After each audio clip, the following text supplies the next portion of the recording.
Winter in medieval Europe was not merely a season, but a formidable adversary that transformed village life into a daily struggle for survival. As the first frost settled on the land, peasants faced months of bitter cold in dwellings that offered minimal protection against the elements. These humble abodes, far from the romanticized cottages depicted in modern media, were practical structures built with available materials that prioritized affordability over comfort. The typical medieval peasant house utilized wattle and daub construction, a building technique that remained largely unchanged from the early Middle Ages until the late 15th century. Craftsmen created walls by weaving flexible branches between upright posts to form a lattice called wattle. This framework was then daubed with a mixture of soil, clay, sand, animal dung, and straw. While this method provided adequate shelter during warmer months, winter exposed its considerable shortcomings. The fundamental problem with wattle and daub was its porosity. As temperatures dropped, the daub mixture contracted and cracked, creating countless tiny fissures through which icy drafts penetrated. Moisture from rain, snow, and the inhabitants' breath caused the clay mixture to deteriorate further. Despite regular maintenance and patching, these walls remained notoriously permeable to both cold air and moisture.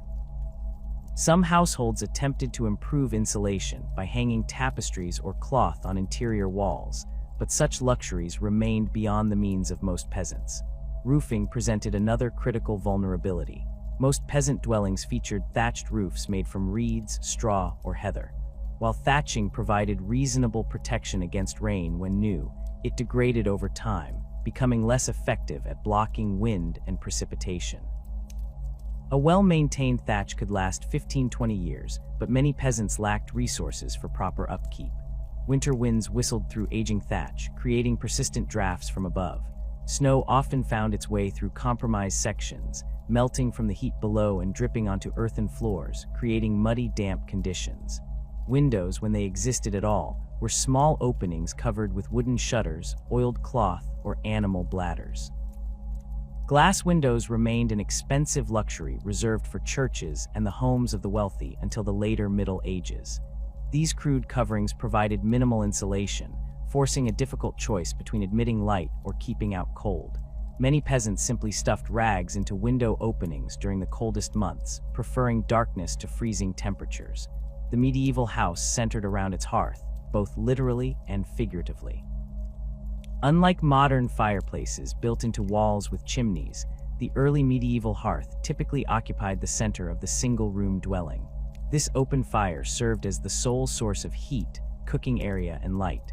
The hearth consisted of a simple stone-lined pit or raised platform where fires burned directly on the floor. Smoke escaped through a hole in the roof called a smoke hole or louvre, though this arrangement proved dismally inefficient. The central hearth system created numerous problems during winter months. Heat distribution remained uneven, with areas nearest the fire becoming uncomfortably hot, while corners just a few feet away remained frigid. The design created a convection current that drew cold air in at floor level, while allowing precious warm air to escape through the roof opening. This phenomenon meant that medieval peasants often experienced the peculiar discomfort of having their feet freezing while their faces overheated. Smoke management posed perhaps the most persistent challenge. Without proper chimneys, smoke filled the upper portion of the room before theoretically exiting through the louvre. In practice, weather conditions frequently prevented proper ventilation. Wind could drive smoke back downward, rain or snow could enter through the opening, and cold temperatures created downdrafts. The result was a living space perpetually filled with acrid smoke that irritated eyes, throats, and lungs. This chronic smoke exposure contributed to widespread respiratory ailments among medieval peasants. Eye infections, chronic bronchitis, and other respiratory conditions were common winter afflictions. Archaeological evidence from medieval skeletons reveals high rates of sinusitis and lung damage, consistent with lifetime exposure to indoor air pollution. The medieval saying that winter brings the cough reflected this reality, with respiratory diseases claiming many lives during colder months.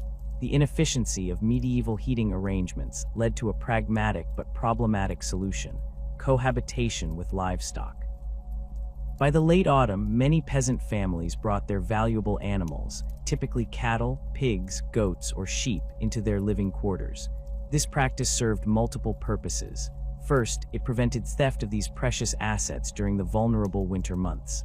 Second, and perhaps more importantly, livestock generated significant body heat that helped warm the dwelling. A single cow can produce roughly the same heat as a small space heater, making livestock an essential heating system for medieval households. In many regions, houses were specifically designed with this arrangement in mind, featuring a slightly lower floor level at one end where animals were kept. A typical arrangement might include a wooden partition separating the human living area from the animal space, though in smaller dwellings, this division might be minimal or non-existent. While practical from a thermal perspective, this arrangement created serious hygiene issues. Animal waste accumulated on earthen floors, contributing to persistent dampness and foul odors. Livestock attracted parasites like fleas, lice, and ticks, which readily transferred to human inhabitants. The combination of smoke, human and animal respiration, and poor ventilation created condensation that dripped from walls and ceilings. These conditions fostered the growth of mold and mildew, contributing to the dank atmosphere of winter dwellings. The close proximity to animals also increased the risk of zoonotic diseases, infections that can pass from animals to humans. Anthrax, brucellosis, and various parasitic infections spread more easily in these shared living arrangements. Despite these drawbacks, the thermal benefits of animal cohabitation outweighed the health risks in the minds of medieval peasants facing the immediate threat of freezing temperatures. Fuel procurement represented another significant winter challenge. Wood served as the primary heating material throughout much of medieval Europe, but access to this resource varied dramatically based on location and social status. By the 13th century, extensive deforestation had already occurred in many densely populated regions, making firewood increasingly scarce and expensive. The legal concept of forest in medieval Europe often designated areas where commoners had limited or no collection rights, as these lands were reserved for royal or noble hunting. Peasants typically held rights to gather deadwood in common woodlands, but these rights were strictly regulated. In many areas, live wood cutting was prohibited or severely restricted, with harsh penalties for violations. Villagers often traveled considerable distances to collect fuel, sometimes walking several miles each way while carrying heavy loads. Women and children frequently performed this labor-intensive task, gathering sticks and branches in bundles carried on their backs. The scarcity of wood led to careful rationing throughout winter. A typical peasant household might burn through 10-20 cartloads of wood during the cold season, representing a substantial investment of time and energy to collect. Families saved their best fuel for the coldest days, often burning smaller fires than optimal to extend supplies. The poorest households sometimes resorted to burning straw, dried dung, or agricultural waste when wood supplies ran low. In regions where wood scarcity became acute, alternative fuels gained importance. Peat served as a primary heating source in parts of northern Europe, particularly the Netherlands, northern Germany, and parts of the British Isles. Cutting, drying, and transporting peat required specialized knowledge and tools, becoming an essential skill in these areas. While peat burned slowly and provided good heat, it produced a distinctive smoky smell and required different hearth management than wood fires. Coal saw limited use in medieval Europe, primarily in areas where surface deposits were easily accessible, such as parts of northern England and Belgium.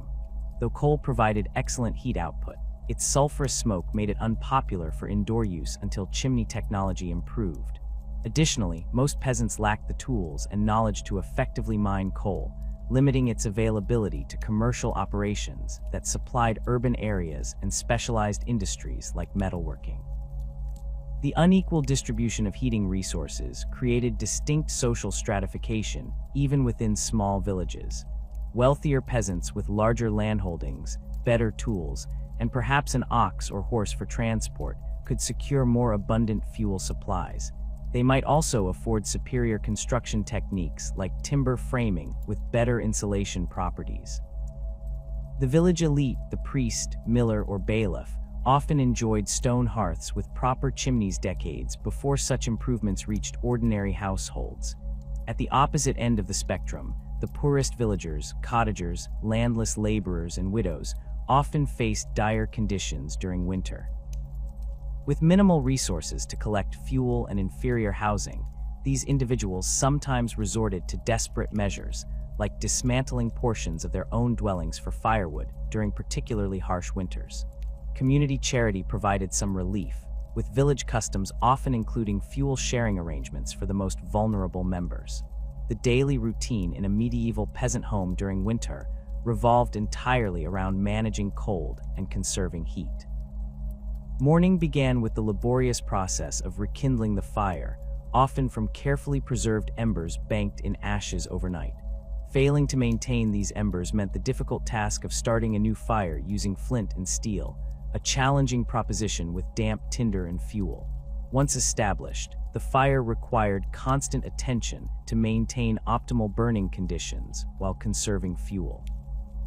Cooking concentrated around the single fire, with most winter meals consisting of porridges, stews, and soups that could simmer for hours while providing both nutrition and warmth.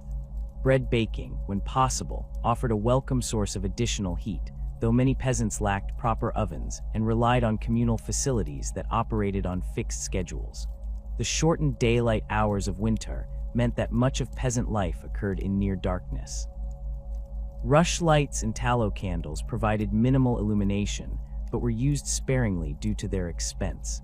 Most activities took place near the central hearth, where firelight provided the only reliable illumination. This concentration of activity around the fire created a social focal point, but also increased competition for the warmest spots. As the first frost hardened the ground and the last leaves fell from the trees, medieval villagers turned their attention to a critical task that would determine their survival through the coming months: the autumn slaughter. This annual culling of livestock, typically conducted around Martinmas, marked a pivotal moment in the rural calendar. Practical necessity, not celebration, drove this widespread practice. With fodder supplies limited and unable to sustain all animals through winter, peasants made calculated decisions about which animals to keep for breeding and which to slaughter. The Martinmas slaughter focused primarily on cattle, pigs, and sheep that would otherwise consume precious winter fodder. Farmers kept only essential breeding stock, milk-producing cows and working oxen. A typical peasant household might slaughter one pig, a few sheep, and occasionally share in the butchering of a cow with neighboring families. This sudden abundance of meat created a fleeting period of relative plenty, but the central challenge remained: preserving this precious protein for the barren months ahead.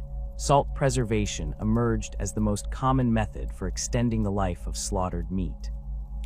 Salt's effectiveness stemmed from its ability to draw moisture from meat tissue, creating an environment inhospitable to bacteria and other microorganisms. However, salt remained an expensive commodity throughout the medieval period, often subject to taxes and monopolies.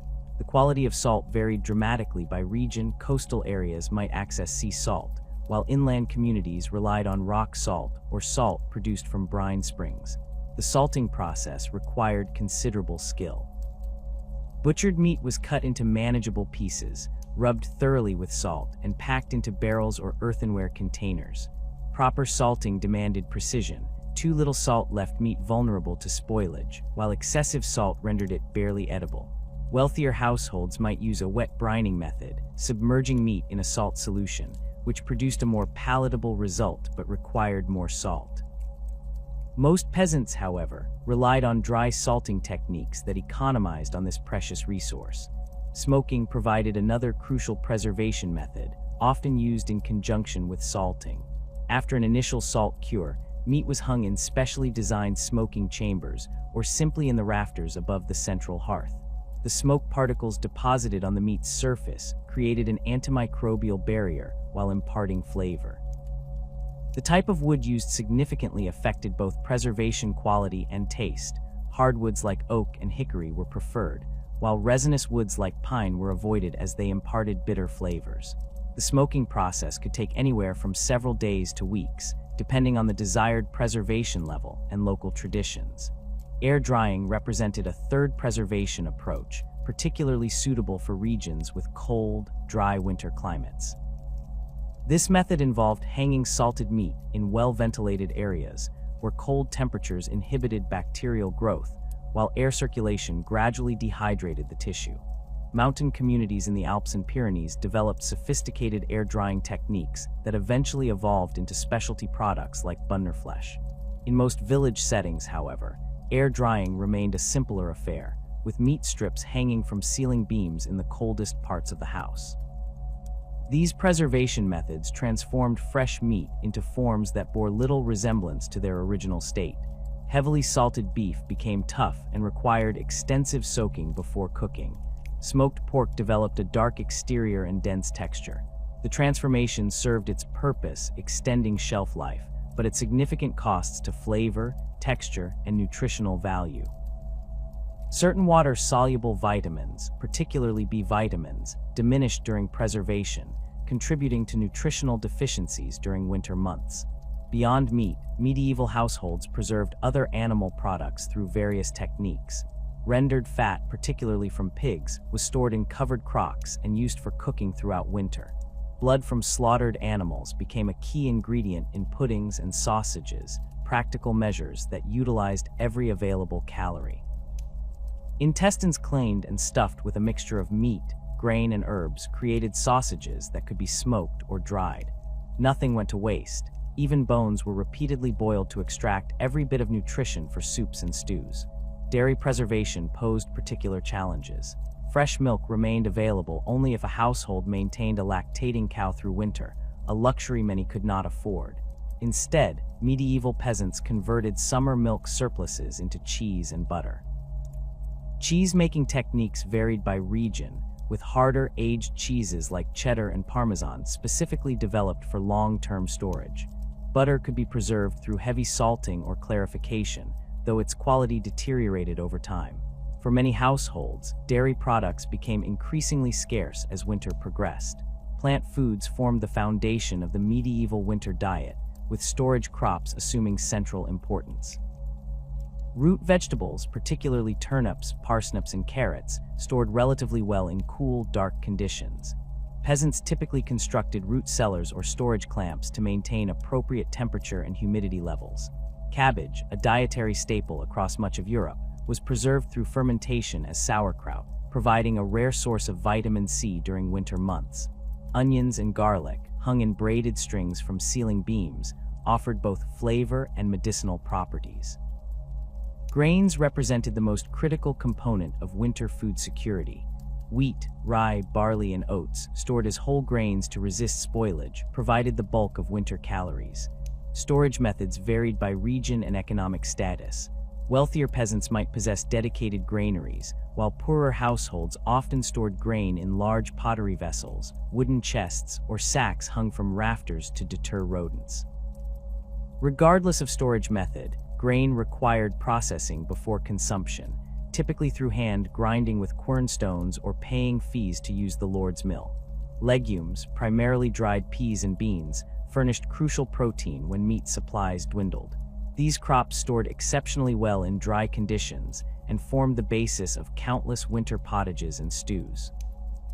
The combination of grains and legumes created complementary proteins that helped offset the limited availability of animal products. Dried mushrooms, collected during autumn forays into woodlands, added flavor and nutrients to otherwise bland winter meals. Fruits rarely appeared in the winter diet except in preserved forms. Apples and pears might be stored fresh in cool, dry conditions for several months, but most fruit was processed for winter use. Drying represented the most common preservation method, with sliced apples, pears, and berries spread on racks in sunny locations or near hearths. Some households preserved fruits in honey, though this luxury remained beyond the means of most peasants.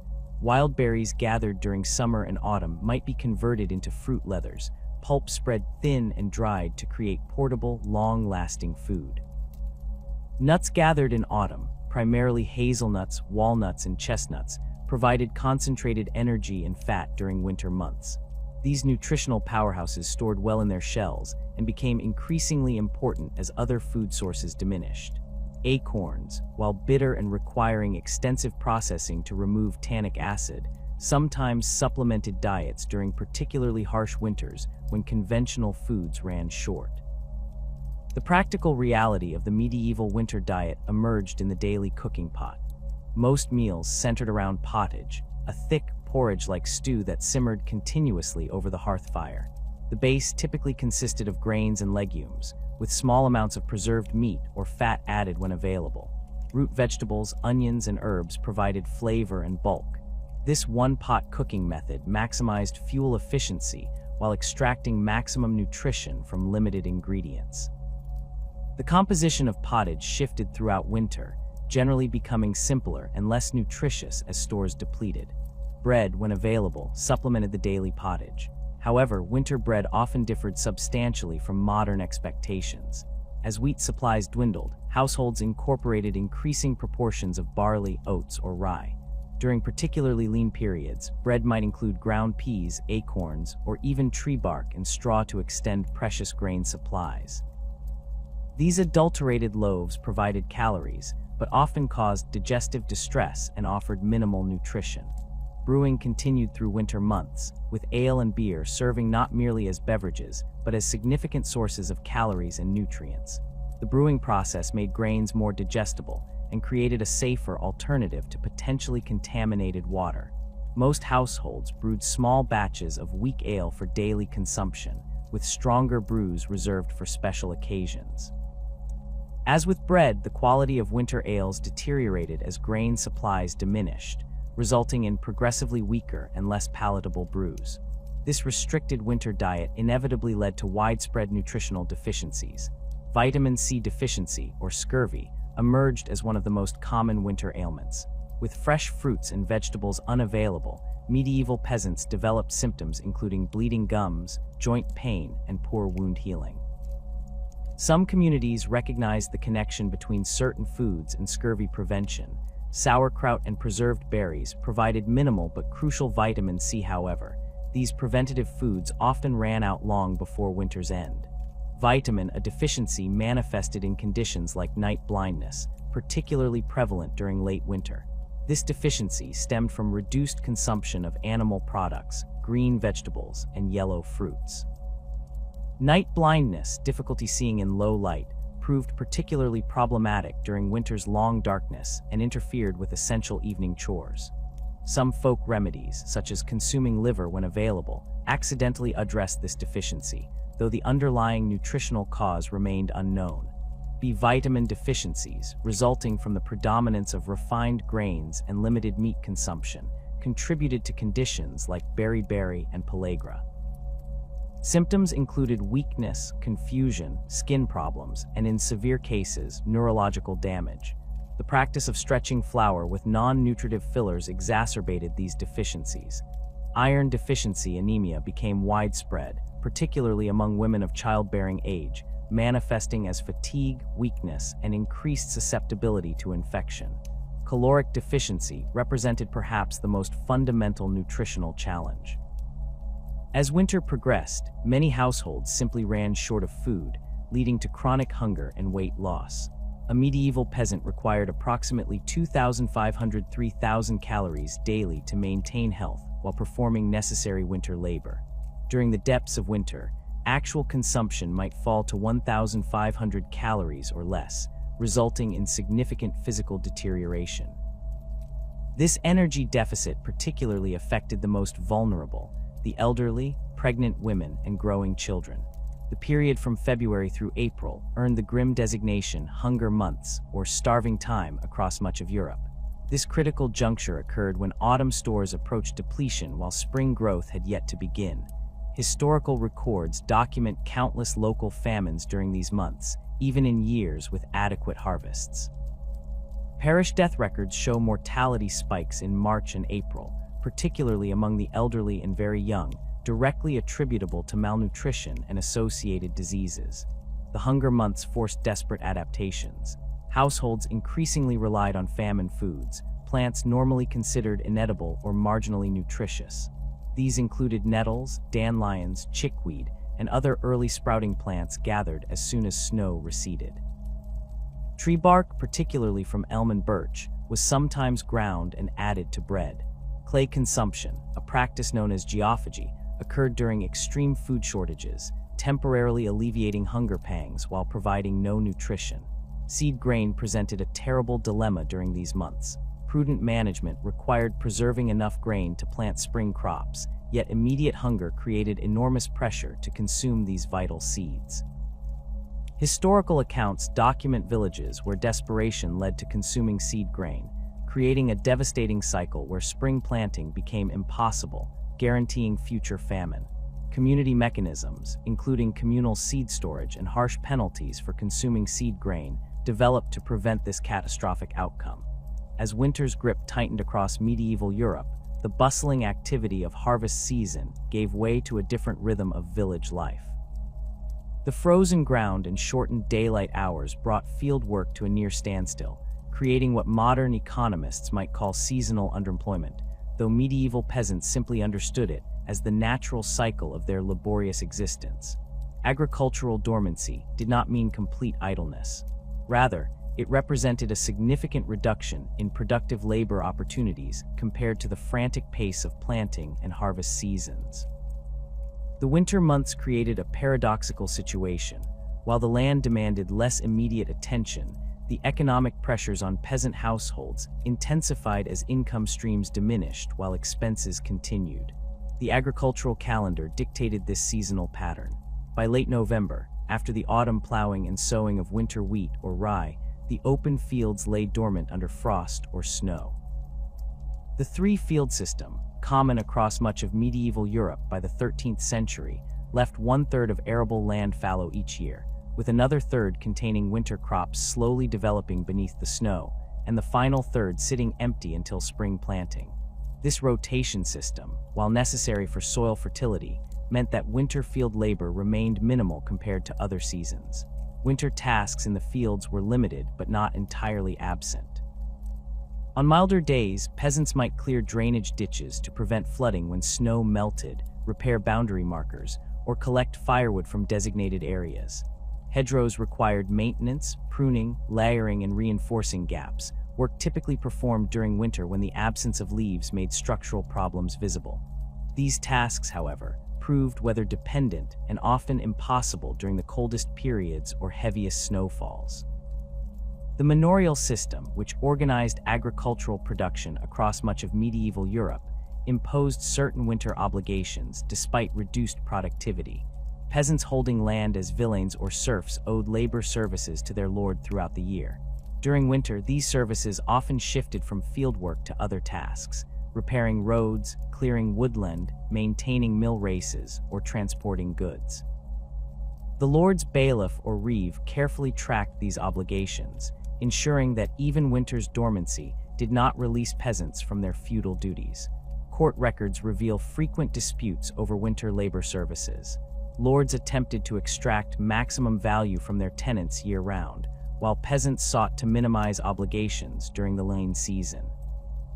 A case from the Manor Court of Brigstock, Northamptonshire, dated 1287, documents a group of villeins fined for refusing to perform winter carting services during particularly harsh weather. Such tensions reflected the economic pressures faced by both lords and peasants during the agricultural dormancy. This reduction in productive labor directly impacted household economies. The seasonal nature of agricultural income created cash flow problems that became most acute during winter. A peasant family typically received their largest income immediately after harvest, when they sold surplus grain, animals, or other products at autumn markets. This income needed to stretch through the winter months to cover various expenses: rent payments, tax obligations, mill fees, church tithes, and purchases of necessities like salt or iron tools. Medieval account books and manorial records reveal the precarious financial position of many households during winter. The account book of Robert Oldman, a moderately prosperous peasant from early 14th century Norfolk, shows his family beginning winter with 24 shillings from harvest sales, but facing winter expenses totaling nearly 30 shillings. This shortfall represented a common pattern that forced many into debt cycles. Borrowing became a necessary winter survival strategy for many households. Local moneylenders, often wealthier peasants or urban merchants, provided short-term loans at interest rates that frequently exceeded 40% annually despite church prohibitions against usury. These loans typically came due after the following harvest, creating a cycle where peasants perpetually remained in debt. Manor court records from across England and France document countless cases of debt litigation, with peak filing periods in late winter when desperate borrowers sought additional credit. Some manorial lords institutionalized this debt cycle to their advantage. The practice of winter feeding involved providing grain loans to tenants during the hunger months, to be repaid with substantial interest after harvest. A record from the Bishop of Winchester's estates in the 13th century shows grain worth 3 shillings loaned in February required repayment equivalent to 5 shillings after harvest, an interest rate of over 60% for a 6-month loan. This arrangement benefited lords who had storage facilities to maintain grain quality through winter, allowing them to profit from their tenants' seasonal shortages. To mitigate these financial pressures, medieval households developed supplementary income sources specifically suited to winter conditions. Indoor cottage industries became essential economic activities that converted agricultural raw materials into higher value products while utilizing family labor during otherwise unproductive months. Textile production emerged as perhaps the most widespread winter industry across medieval Europe. The process began with spinning, converting wool, flax, or hemp fibers into thread or yarn. This task, primarily performed by women and children, required minimal equipment and could be done indoors by firelight. A skilled spinner might produce several hundred yards of thread daily, which either served household needs or generated modest income through sale to weavers or merchants. Weaving represented the next step in textile production, transforming spun thread into cloth. While professional weavers dominated this trade in towns, rural households with access to looms produced coarser fabrics during winter months. A typical cottage loom occupied significant space in the single-room dwelling, often erected temporarily during winter and dismantled in spring. The rhythmic clack of the loom shuttle became a characteristic winter sound in many villages, as families converted their summer wool clip into marketable cloth. The final stages of textile production, fulling, dyeing, and finishing, required specialized equipment and typically occurred in dedicated facilities controlled by guild members or manorial lords. However, preliminary processing like cleaning and carding wool remained common winter tasks in peasant households. These activities generated modest income while requiring minimal investment beyond family labor. Woodworking provided another important winter occupation, particularly for men. The creation and repair of essential agricultural tools, handles for spades and hoes, teeth for harrows, yokes for oxen, could be performed indoors during inclement weather. More skilled craftsmen might produce furniture, wooden dishes, or specialized items like spindles and loom parts. The 13th century account book of Thomas Attebridge from Sussex records income from selling wooden bowls and spoons at winter markets, supplementing his agricultural earnings. Basket making utilized materials gathered during autumn, willow withies, split oak, straw, and reeds to create essential containers for agricultural use. Different designs served specific purposes: egg baskets, winnowing baskets, fish traps, and storage containers. While some regions had specialized basket makers, basic basket production remained a common winter activity in many households. The craft required minimal tools but considerable skill, with techniques passed down through generations. Thrashing, separating grain from harvested stalks, constituted one of the few agricultural processes deliberately delayed until winter.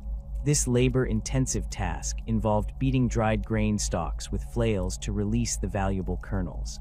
By spreading this work throughout winter, farm households created ongoing labor when field work proved impossible.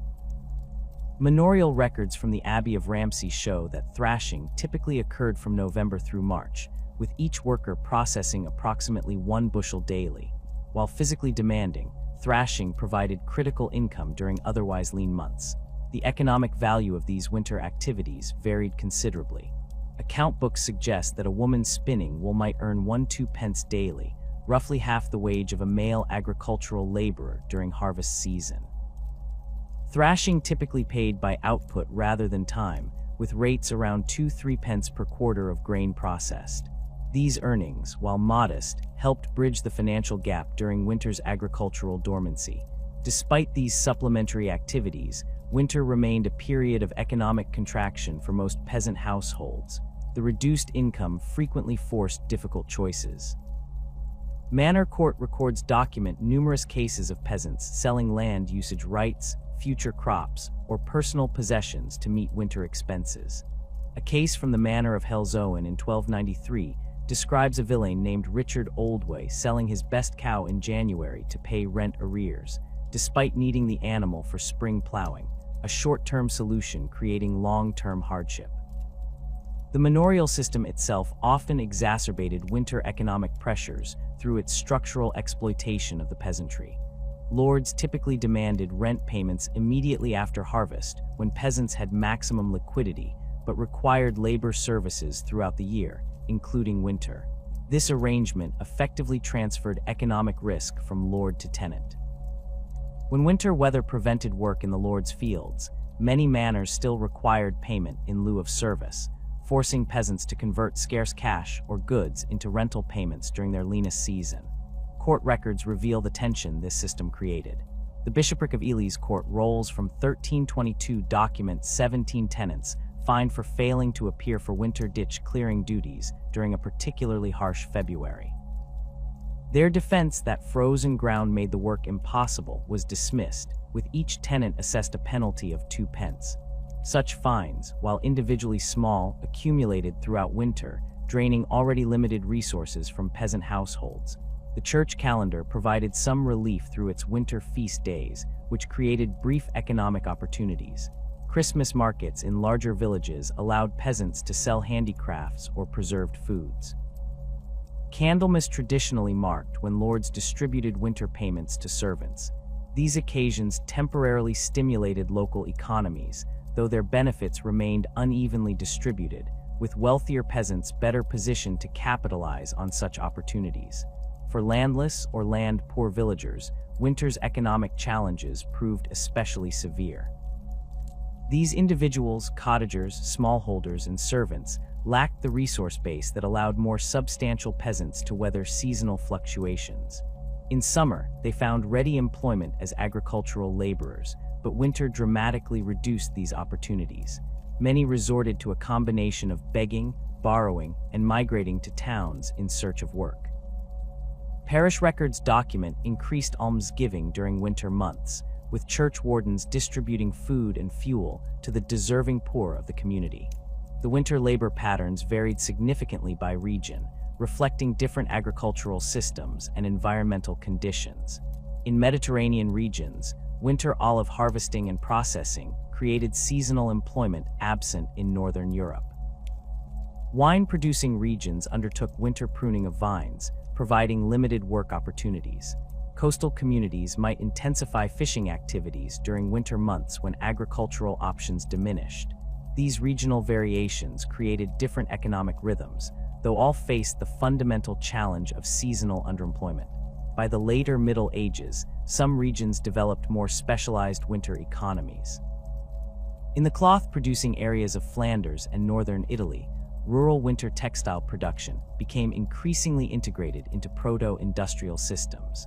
Merchants provided raw materials to peasant households and collected finished products, creating putting-out networks that provided more reliable winter income.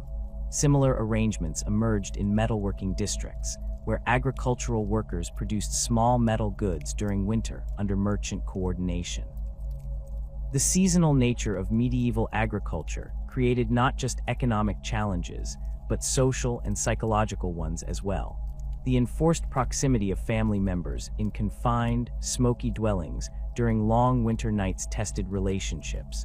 Manor court records show increased cases of domestic disputes and violence during winter months.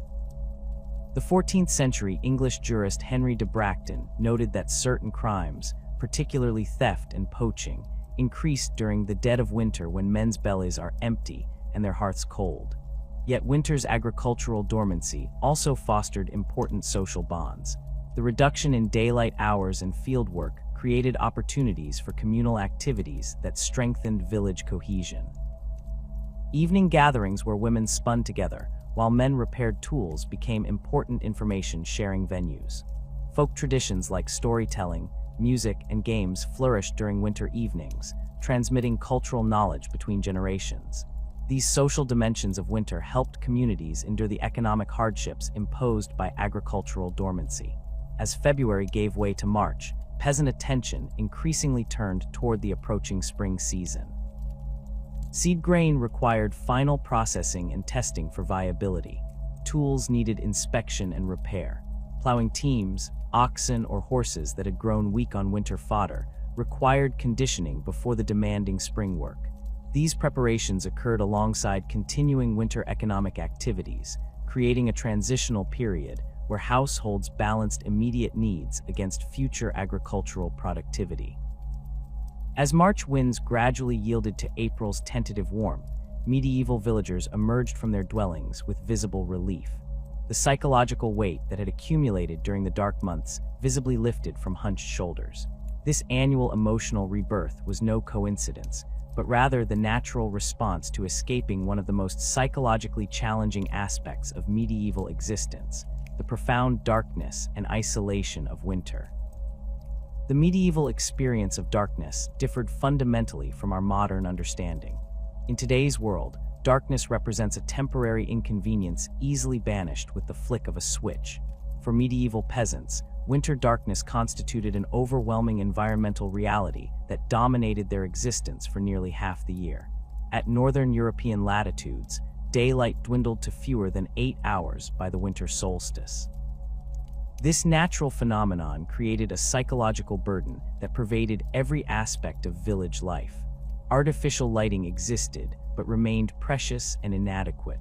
The most common lighting source in peasant homes was the central hearth fire, which provided a warm but dim glow that barely illuminated the immediate vicinity. Activities requiring visual acuity, such as spinning, weaving, or tool repair, clustered around this limited light source, creating competition for the best spots and restricting productivity. Beyond the hearth, medieval households relied on a hierarchy of lighting technologies, each with significant limitations. Rushlights, made from the pithy core of reeds soaked in animal fat, burned with a weak, smoky flame for approximately 15-20 minutes. A typical family might prepare dozens of these basic lights during autumn, storing them carefully for winter use. Despite their prevalence, rushlights provided barely enough illumination to navigate across a room, let alone perform detailed work. Tallow candles, created from rendered animal fat, represented a modest improvement. These candles burned somewhat brighter than rushlights but produced acrid smoke and an unpleasant odor as the animal fat combusted. The expense of tallow meant these candles were used sparingly, often reserved for essential tasks that required better visibility. A tallow candle might burn for approximately an hour, making it a significant household investment. Beeswax candles offered superior light with minimal smoke and a pleasant honey scent, but their cost placed them far beyond the means of ordinary peasants. Church records from 14th century England indicate that beeswax candles cost roughly 5 times more than tallow equivalents. These luxury items appeared primarily in churches, monasteries, and the homes of the wealthy. For most villagers, the warm glow of beeswax remained an occasional experience limited to Sunday services. Oil lamps, typically simple vessels filled with fish or vegetable oil with a floating wick, saw limited use in coastal regions or areas with olive cultivation. These lamps provided steady light but required costly fuel and careful management to prevent fires. Regional variations existed: whale oil lamps in coastal Scandinavia, olive oil lamps in Mediterranean countries, but the fundamental limitations remained consistent: inadequate light at considerable expense.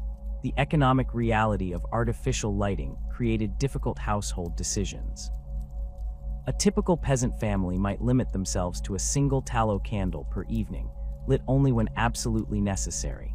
Manor account books suggest that lighting materials could consume up to 10% of a household's winter expenditure, a significant investment for such meager illumination. The high cost encouraged families to synchronize their activities with natural daylight whenever possible, regardless of other considerations. This pervasive darkness fundamentally altered daily routines. The medieval day contracted dramatically during winter, with most outdoor activities compressed into the brief daylight hours. Peasants typically rose shortly before dawn, maximizing productive daylight. The Latin term hora prima traditionally marked the beginning of the workday, though in practice, winter labor often began in pre-dawn darkness out of necessity. Work requiring visual precision, repairing tools, sorting seeds, or detailed textile production clustered in midday when light reached its peak. As afternoon shadows lengthened, activities shifted toward tasks requiring less visual acuity. By nightfall, typically around 4:00 p.m. in midwinter, outdoor work ceased entirely except in emergencies. Evening hours saw families retreat to their dwellings, where limited indoor activities continued by firelight until an early bedtime. The psychological impact of this extended darkness manifested in various ways. Medical treatises from the period, including the influential 12th century Regimen Sanitatis Salernitanum, recognized what we now understand as seasonal affective disorder. The text advised that winter brings melancholia and recommended remedies including increased consumption of warming foods, physical activity, and gathering with others to counteract the darkness of spirit that accompanied the season. Church records document increased reports of visions, apparitions, and perceived supernatural encounters during winter months. The 13th century Chronicle of Lannercost records numerous instances of villagers reporting strange lights, sounds, and apparitions specifically during the dark months. Modern psychological understanding suggests these experiences likely represented a combination of sensory deprivation effects, stress responses, and the natural tendency of human perception to fill visual gaps in low-light conditions. The darkness affected different demographic groups unevenly. Elderly villagers, already struggling with declining vision, found themselves functionally blind during winter evenings. Parish records show increased accidents among older residents during winter months, particularly falls and burns. Women engaged in textile production strained their eyesight working by inadequate light, leading to chronic eye problems documented in medical texts of the period. The 13th century physician Aldobrandino of Siena specifically noted that women who spin by rushlights in winter suffer grievous harm to their eyes by their 40th year. Beyond darkness, physical isolation imposed another significant psychological burden during medieval winters. The same environmental conditions that limited agricultural work also severely restricted travel and communication between settlements. Weather conditions rendered roads impassable for weeks or months, transforming villages into isolated islands within a frozen landscape. Medieval road networks, primitive by modern standards, deteriorated dramatically during winter. Unpaved dirt tracks turned to mud with rain or thawed snow, then froze into treacherous rutted surfaces. Bridges, where they existed, became hazardous with ice. Mountain passes closed entirely with heavy snowfall. Even main roads connecting market towns could become impassable after heavy precipitation. The 13th century English chronicler Matthew Paris described winter roads as traps for man and beast alike, where mud may swallow a loaded cart whole. Transportation limitations affected every aspect of village life. Market visits, crucial for economic exchange, decreased dramatically or ceased entirely during severe weather. Court records from manor courts across Europe show significantly reduced attendance during winter months, with defendants and plaintiffs alike citing impassable roads as justification for absence. A manor court roll from Helzoen in January 1293 records that no cases were heard this day, as none could reach the court through the great snows. Religious observances suffered similar disruptions. Parish registers document reduced church attendance during winter, particularly from outlying farmsteads and hamlets. A letter from Bishop Robert Grosseteste to his clergy in 13th century Lincoln diocese acknowledged this reality, instructing priests to absolve parishioners who missed Sunday Mass due to impassable waters or dangerous ice. Some regions developed alternative religious practices during winter isolation, including household prayer services led by family patriarchs when church attendance proved impossible. Communication between settlements slowed to a trickle. News traveled primarily through occasional travelers, merchants, royal officials, or wandering friars who braved winter conditions out of necessity. The resulting information vacuum created anxiety and uncertainty. Important developments, changes in laws, outbreaks of disease, or political events might remain unknown to isolated communities for weeks or months. This information deficit contributed to the spread of rumors and heightened fears during winter periods. The psychological impact of this isolation appears repeatedly in medieval sources. Winter was frequently described using metaphors of imprisonment or confinement. The 14th century French poet Eustache Deschamps compared winter to a jailer who locks each man within his own walls. Court records show increased interpersonal conflicts during late winter, particularly February and March, suggesting the psychological strain of prolonged confinement in close quarters. This isolation particularly affected vulnerable community members. The elderly, already limited in mobility, became effectively housebound during harsh weather. Records from monastic almshouses indicate that winter provisions often included special allocations for those who cannot leave their dwellings by reason of age and winter's harshness. Widows living alone faced both practical challenges and profound loneliness, as documented in numerous wills that specified additional winter support for these vulnerable women. The combination of darkness and isolation created ideal conditions for the flourishing of folklore and superstition. Winter evenings, with families gathered around hearths with little external stimulation, became natural settings for storytelling traditions that transmitted cultural knowledge while addressing deep-seated psychological needs. These oral traditions served multiple functions: entertainment, education, and psychological processing of winter anxieties. Supernatural beliefs intensified during winter months. Many European folklore traditions associated midwinter with increased activity from spirits, ghosts, and otherworldly beings. The perceived thinning of boundaries between natural and supernatural realms during winter darkness appears consistently across diverse cultural traditions. In Scandinavian regions, tales of trolls and draugr who wandered during winter nights reflected and channeled real fears about the dangers of darkness and cold. Protective rituals and practices proliferated during winter. Households across Europe marked doorways with protective symbols at midwinter, from crosses in Christian regions to runes in Scandinavian areas. The practice of blessing the house at Epiphany spread widely during the later Middle Ages, with priests visiting dwellings to perform protective rituals specifically addressing winter anxieties. Physical tokens, from simple knotted cords to more elaborate protective amulets, gained prominence during winter months.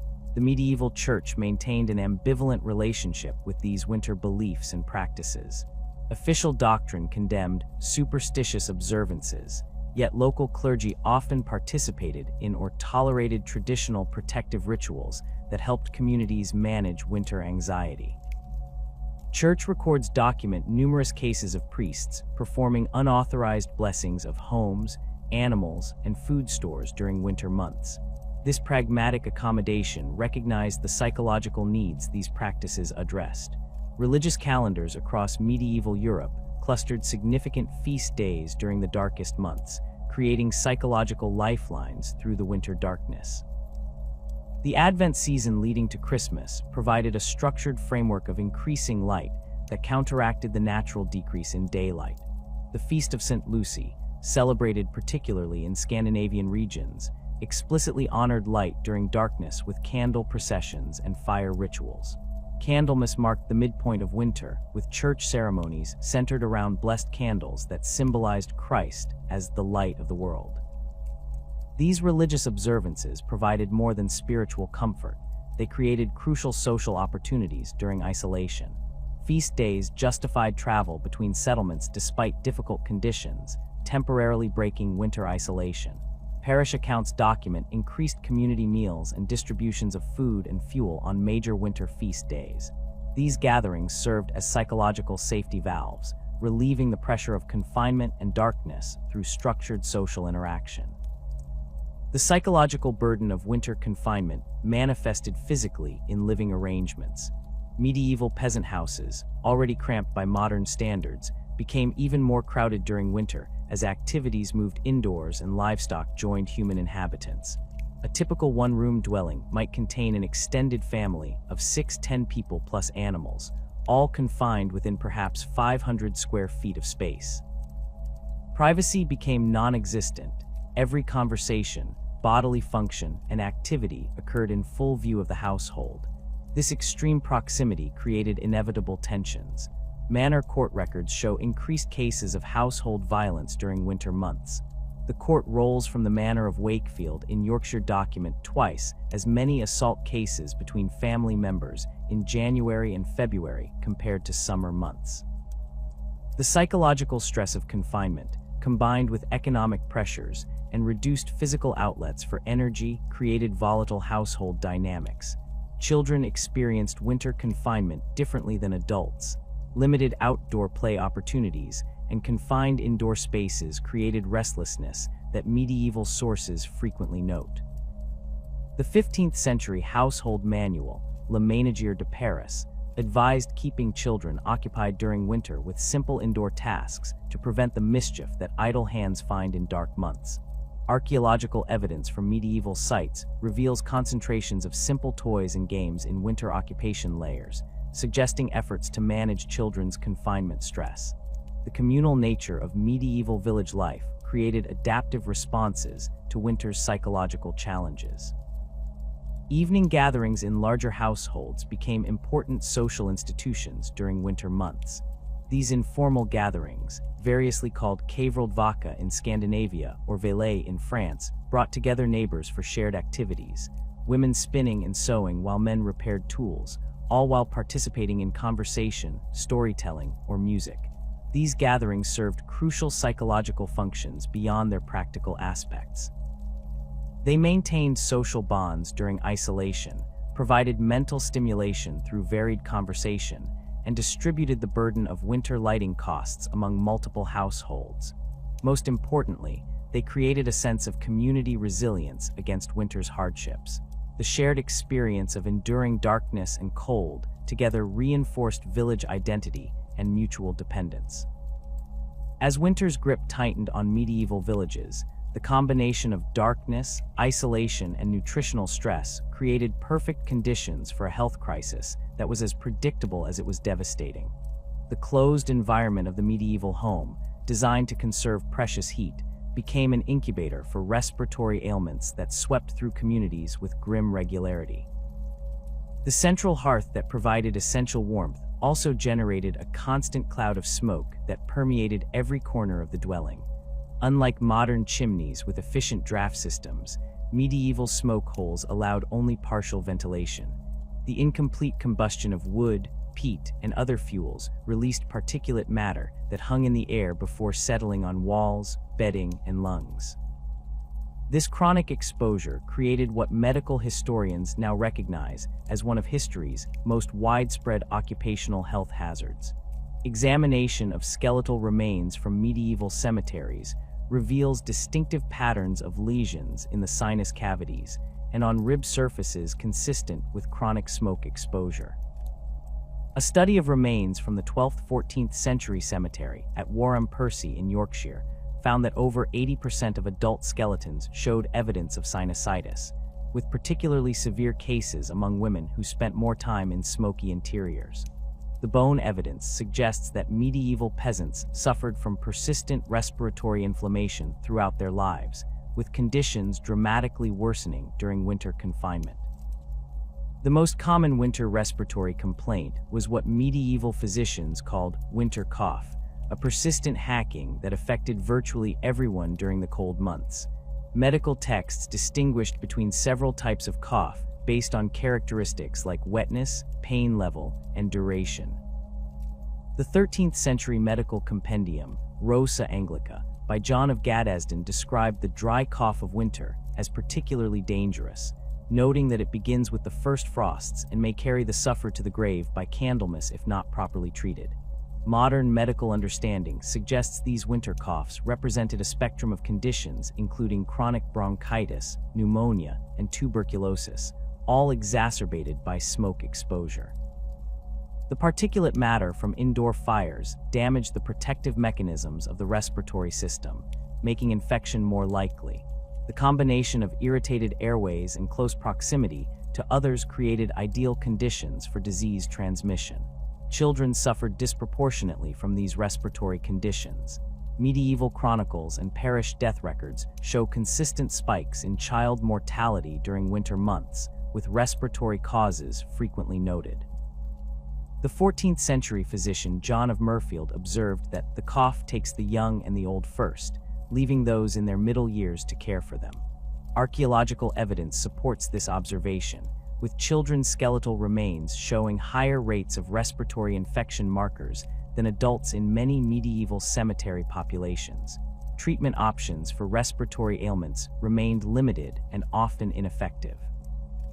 Herbal remedies formed the first line of defense, with preparations of hyssop, horehound, and elecampane commonly prescribed for coughs.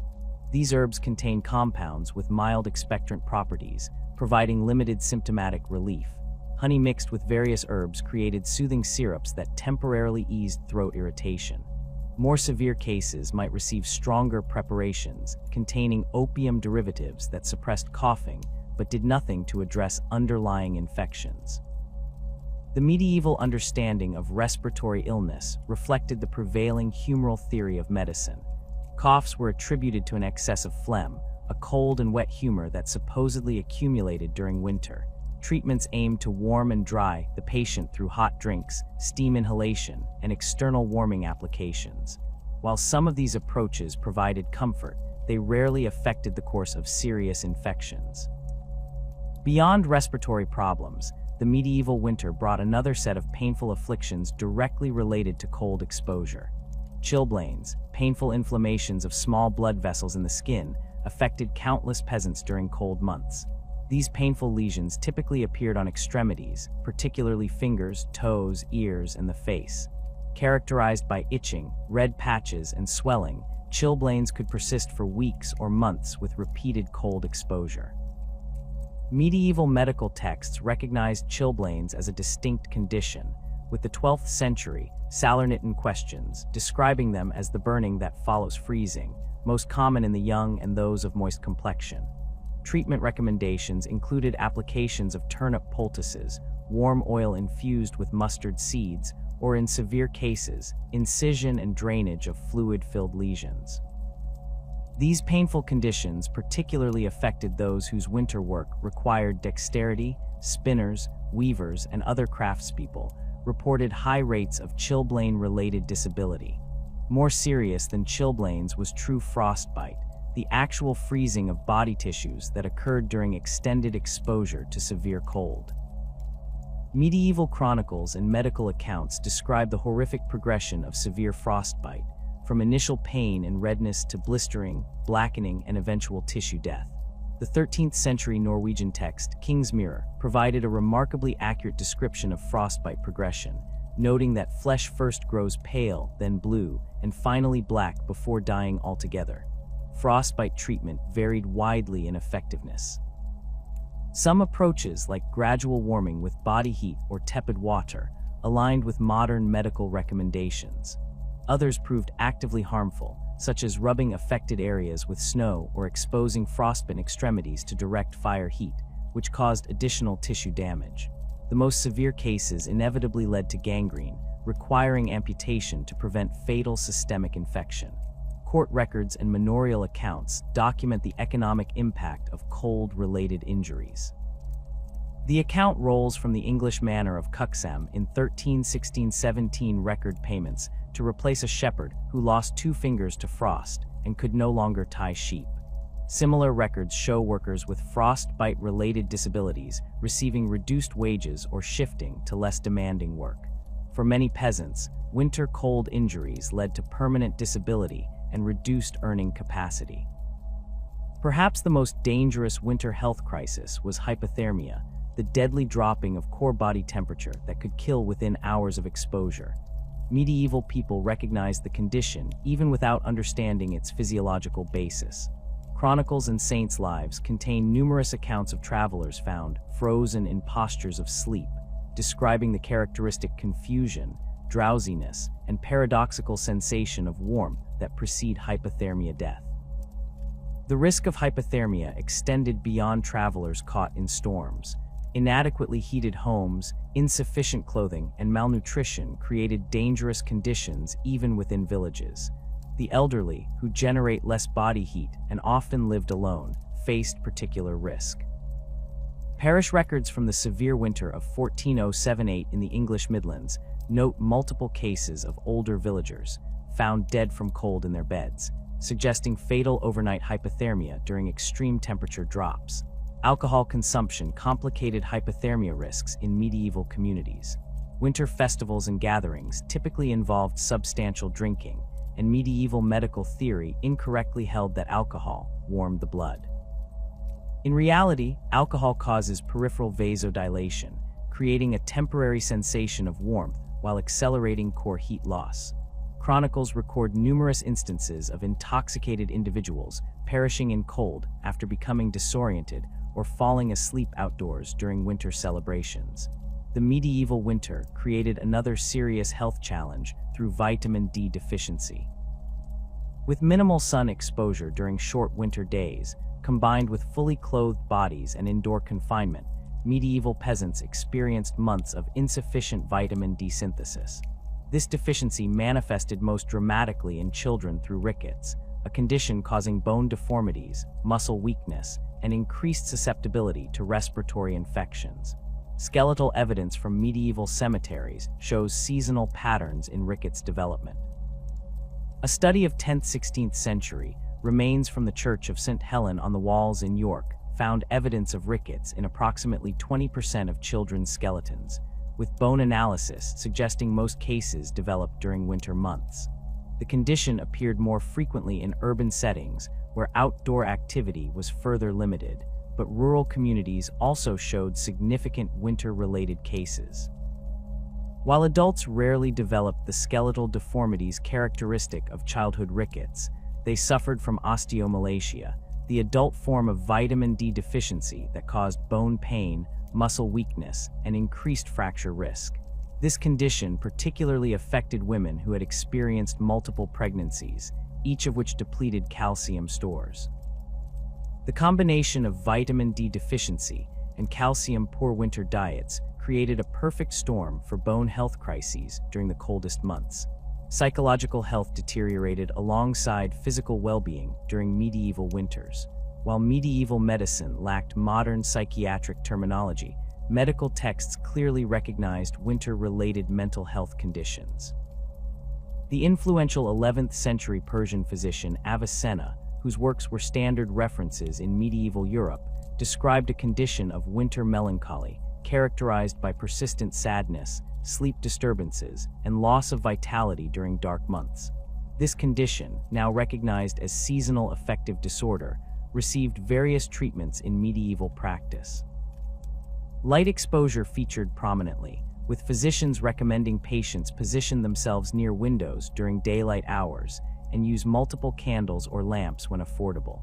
Dietary adjustments included consuming warming foods like ginger, cinnamon, and wine to counteract the cold and dark humors believed to cause winter depression. Religious institutions developed specialized responses to winter health crises.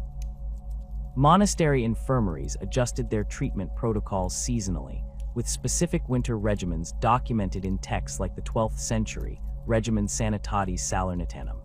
These winter healthcare guidelines emphasized preventive measures, maintaining consistent warmth, consuming warm foods and drinks, moderate exercise, and sufficient sleep. When prevention failed, monastic medical practitioners deployed a range of herbal remedies, prayers, and physical treatments. Parish churches often served as first response centers for winter health emergencies. Church wardens' accounts from across Europe show winter expenditures for heating church spaces to serve as warming centers during extreme cold. The 15th century accounts from St. Mary's Church in Bridgwater, England, record payments for extra fuel to warm the church when poor folk sheltered from great frost. these community responses recognized the life-threatening nature of winter cold exposure. Pregnancy and childbirth during winter months carried significantly elevated risks. Medical texts from across medieval Europe advised against winter pregnancies when possible, with the 13th century Trocula gynecological manuscripts noting that women who must give birth in deep winter face the greatest peril. This concern reflected real mortality patterns. Parish birth and death registers consistently show higher maternal and infant mortality rates for winter deliveries compared to summer births. Multiple factors contributed to these winter birth risks. Hypothermia posed a serious threat to newborns, whose temperature regulation remains poor in the first days of life. Medieval swaddling practices developed partly in response to this danger, with infants tightly wrapped in multiple layers and placed near hearths. The 15th century childcare manual, the Babe's Book, instructed that winter-born infants should be kept always near good fire and wrapped so that no cold air may touch them for at least the first month. Maternal nutrition during winter pregnancies often proved inadequate, leading to complications including hemorrhage, poor milk production, and increased susceptibility to infection. The seasonal scarcity of fresh foods created specific nutritional deficiencies that affected pregnancy outcomes. Iron deficiency anemia, already common among medieval women, worsened during winter months when iron-rich green vegetables became unavailable, increasing birthing risks. For the elderly, winter represented the most dangerous season by far. Medieval parish death registers across Europe show consistent mortality spikes among those over 60 during January and February. A study of 14th–15th century death records from the parish of Helzoen found that elderly mortality rates during these months exceeded summer rates by approximately 50%, with respiratory infections and cold-related conditions listed as primary causes. The medieval elderly faced a perfect storm of winter vulnerabilities: decreasing metabolic heat production, reduced mobility, often inadequate housing, and weakened immune response. Those who lived alone faced particular risk, as decreased physical capability made basic survival tasks like gathering fuel increasingly difficult. Community support systems developed in response, with many villages establishing informal check-in routines for elderly residents during severe weather. Medieval communities recognized the winter health crisis as a predictable, cyclical challenge requiring collective response. Village customs evolved to address these seasonal threats, with communal resources deployed to protect the most vulnerable. Manor court records document the practice of winter fuel allowances for widows, orphans, and the elderly.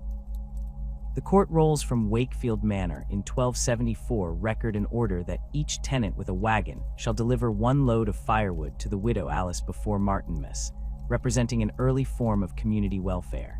The medieval church played a central role in winter health crisis management. Beyond spiritual comfort, religious institutions provided material assistance through established charitable frameworks.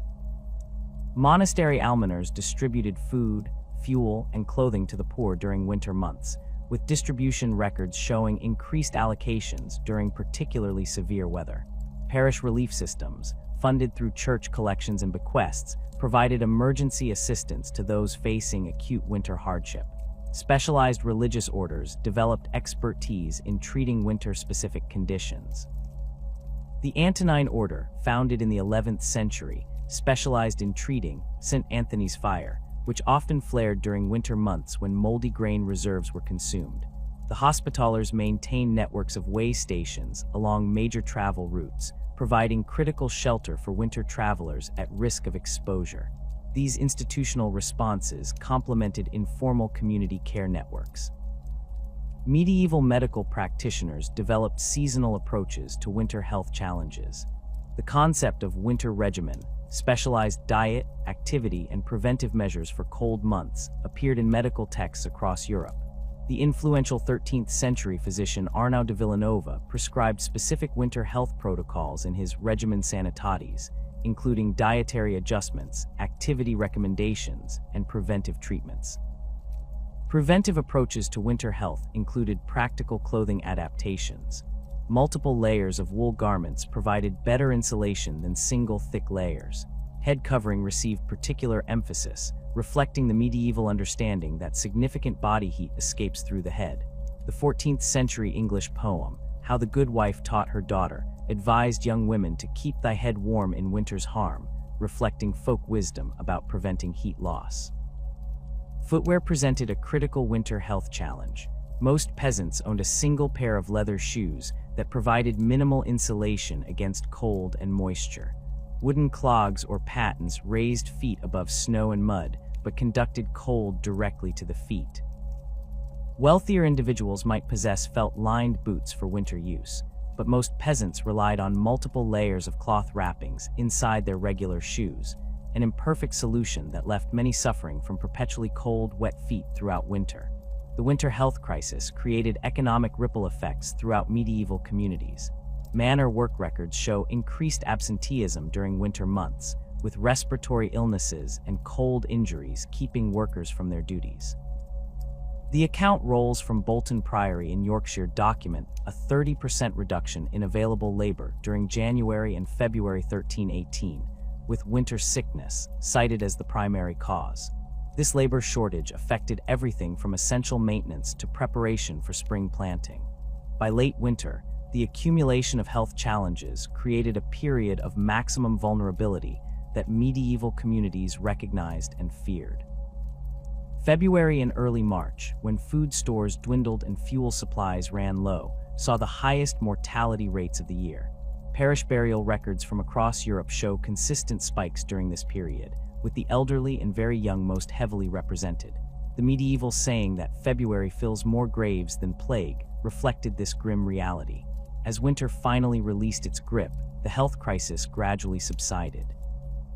Increasing daylight, resumption of outdoor activities, and access to early spring greens like nettles and dandelions began to reverse the physical deterioration of winter. Yet the effects lingered in weakened bodies, with full recovery often taking months.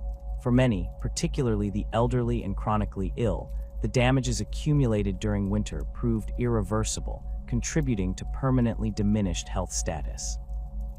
As April brought the first tentative signs of spring, medieval villagers faced another daunting task: repairing the extensive damage that winter had inflicted on their community's infrastructure. The seasonal transition revealed broken bridges, collapsed roadways, and buildings damaged by months of freezing temperatures and heavy snow. These weren't merely inconveniences, but critical failures that threatened the community's recovery from winter's grip. Medieval roads bore little resemblance to modern highways. In most regions, they consisted of simple dirt tracks that had evolved through centuries of use rather than deliberate engineering. During summer months, these unpaved pathways served adequately for foot traffic, pack animals, and carts. However, winter conditions transformed them into nearly impassable obstacles that effectively isolated communities from one another. The first winter rains turned dirt roads into quagmires where wagons sank to their axles and pedestrians struggled through ankle-deep mud. A 13th century account from the Abbey of Bury St. Edmunds describes how the road to Norwich became so mired that a journey of one day in summer required 5 in winter, with many carts abandoned to the mud. This treacherous condition created what historians now recognize as winter isolation syndrome, a period when villages became effectively cut off from markets, courts, and neighboring communities. When temperatures dropped below freezing, these muddy tracks transformed again, freezing into deeply rutted, irregular surfaces that posed dangers of a different sort. Cartwheels broke on the frozen ridges, horses stumbled and injured themselves on the uneven ground, and pedestrians risked serious falls. The frozen ruts followed the random patterns created during the muddy phase, creating chaotic, dangerous surfaces unlike the relatively uniform ice of frozen ponds or lakes. Snow accumulation complicated matters further. Unlike modern communities with plowing equipment, medieval villages had no effective means of clearing roadways. Heavy snowfall could render roads completely unidentifiable, with travelers losing their way even on familiar routes. The Chronicle of Lanarcost records that in the harsh winter of 1335, men traveling between villages made their way by the church towers alone, as all roads vanished beneath the snow. This disorientation led to numerous tragedies, with travelers wandering off course and succumbing to exposure. The economic consequences of impassable winter roads proved severe. Market towns depended on regular influx of goods from surrounding villages, while rural communities relied on markets to sell surplus products and purchase necessities. When winter conditions severed these connections, prices fluctuated wildly. Market records from 14th century England show that during severe winters, grain prices in isolated areas could drop by half due to inability to transport surplus to markets, while simultaneously, salt and iron prices might double or triple as supplies dwindled. Court records provide ample evidence of winter road conditions disrupting legal proceedings. The Manor Court rolls from Wakefield in Yorkshire show numerous entries where defendants, plaintiffs, or witnesses failed to appear on account of the great frost and impassable ways. Justice delayed often meant justice denied. As witnesses died, memories faded, or evidence disappeared during forced postponements. Some manorial systems developed special winter procedures that acknowledged these realities, allowing for delayed hearings without the usual penalties for non-appearance. Bridges represented crucial infrastructure components that suffered disproportionately from winter damage. Medieval bridges typically consisted of wooden spans supported by stone piers, though fully stone bridges existed in wealthier or strategically important locations. Ice formation on rivers created enormous pressure against these structures. When winter thaws began, the breakup of river ice sent massive chunks downstream, battering bridge supports and sometimes destroying entire spans. The maintenance responsibility for bridges varied widely across medieval Europe. Some bridges fell under royal or noble obligation, others were maintained by towns or religious institutions, and many smaller crossings remained the responsibility of local communities. The 13th century assize of bridges in England codified maintenance responsibilities, requiring landowners to maintain bridges adjacent to their properties. Similar regulations existed across Europe, though enforcement often proved inconsistent, especially during winter when repairs might be physically impossible. When bridges failed during winter, communities faced difficult choices. Temporary crossings using felled trees or improvised rafts posed serious dangers. Fording rivers during winter led to numerous drownings, particularly when travelers misjudged water depth beneath partially frozen surfaces. Manor Court records document frequent winter drownings, like the case from Ramsey Abbey lands in 1258, where John Miller and his son both perished attempting to cross where the bridge had fallen in the Great Frost. The freezing of water sources created another critical infrastructure challenge. Medieval villages relied on open water access for numerous daily functions, from cooking and drinking to watering livestock and rudimentary sanitation. When ponds, streams, and wells froze solid, these essential activities became difficult or impossible. Well mechanisms featuring wooden buckets and ropes froze in place, while stream access points became dangerously slippery. Livestock watering posed particular challenges during freezing weather. Cattle and horses require substantial daily water intake to survive, necessitating regular breaking of ice on water sources. This labor-intensive task typically fell to younger members of the household, who used axes or heavy tools to create openings in frozen ponds or troughs. The danger of this task appears in numerous medieval accounts of drownings when ice broke unexpectedly during watering attempts. The 14th century agricultural treatise, Seneschalcy, advises that in time of great frost, the bailiff must ensure that cattle have water twice daily, with ice broken in the morning and again before evening. Archaeological evidence from medieval farmsteads shows specialized tools developed specifically for ice breaking, including long-handled iron picks and modified axes designed to create watering holes while keeping the handler at a safer distance from thin ice. Washing became particularly problematic during freezing conditions. The medieval laundry process required significant amounts of water, typically obtained from streams or ponds where clothes could be beaten against rocks or wooden boards. When these water sources froze, basic hygiene suffered. Household account books show that wealthy households sometimes paid for water to be carried from sources kept artificially open, but most peasants simply reduced washing frequency during freezing periods. Winter flooding represented another infrastructure challenge with devastating consequences. The freeze-thaw cycles of late winter created ideal conditions for flooding as accumulated snow melted rapidly, while the ground remained frozen and unable to absorb moisture. Rivers swelled beyond their banks, inundating low-lying villages and farmland. Unlike modern communities with engineered flood control systems, medieval settlements had limited defenses against these seasonal inundations. The physical layout of many medieval villages reflected adaptation to these predictable flood cycles. In flood-prone regions, houses typically occupied the highest available ground, with agricultural fields in lower-lying areas. Archaeological excavations at numerous medieval settlement sites show evidence of progressive rebuilding at higher elevations following major flood events. The village of Molesford in Oxfordshire shows three distinct rebuilding phases between 1100 and 1400, each at a slightly higher elevation than the previous settlement. Drainage systems, where they existed, consisted primarily of simple ditches that channeled water away from buildings and fields. Maintaining these ditches represented a critical communal responsibility that intensified during winter months. Manor court records frequently mention penalties for failing to clear drainage ditches, with fines increasing during winter.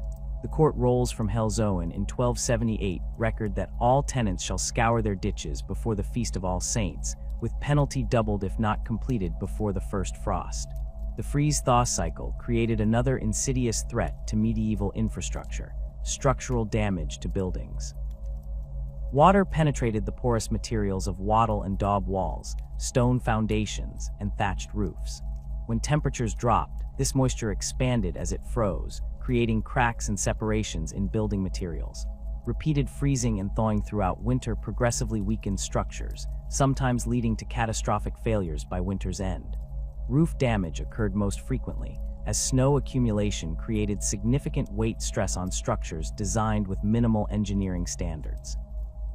Thatched roofs absorbed moisture from snow, becoming progressively heavier throughout winter.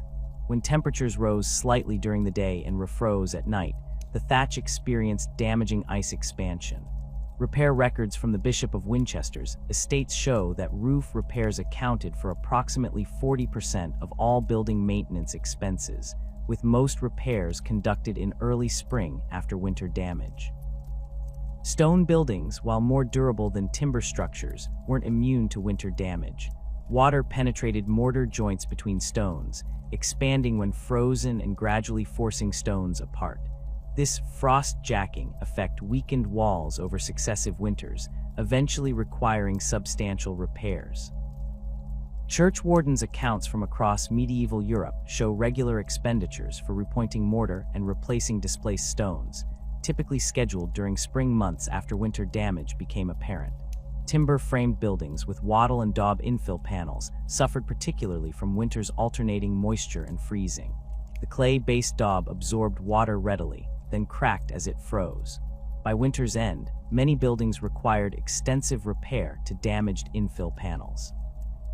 Archaeological evidence from excavated medieval buildings shows distinctive repair patterns in daub walls, with many showing signs of annual patching and maintenance that corresponds to winter damage cycles.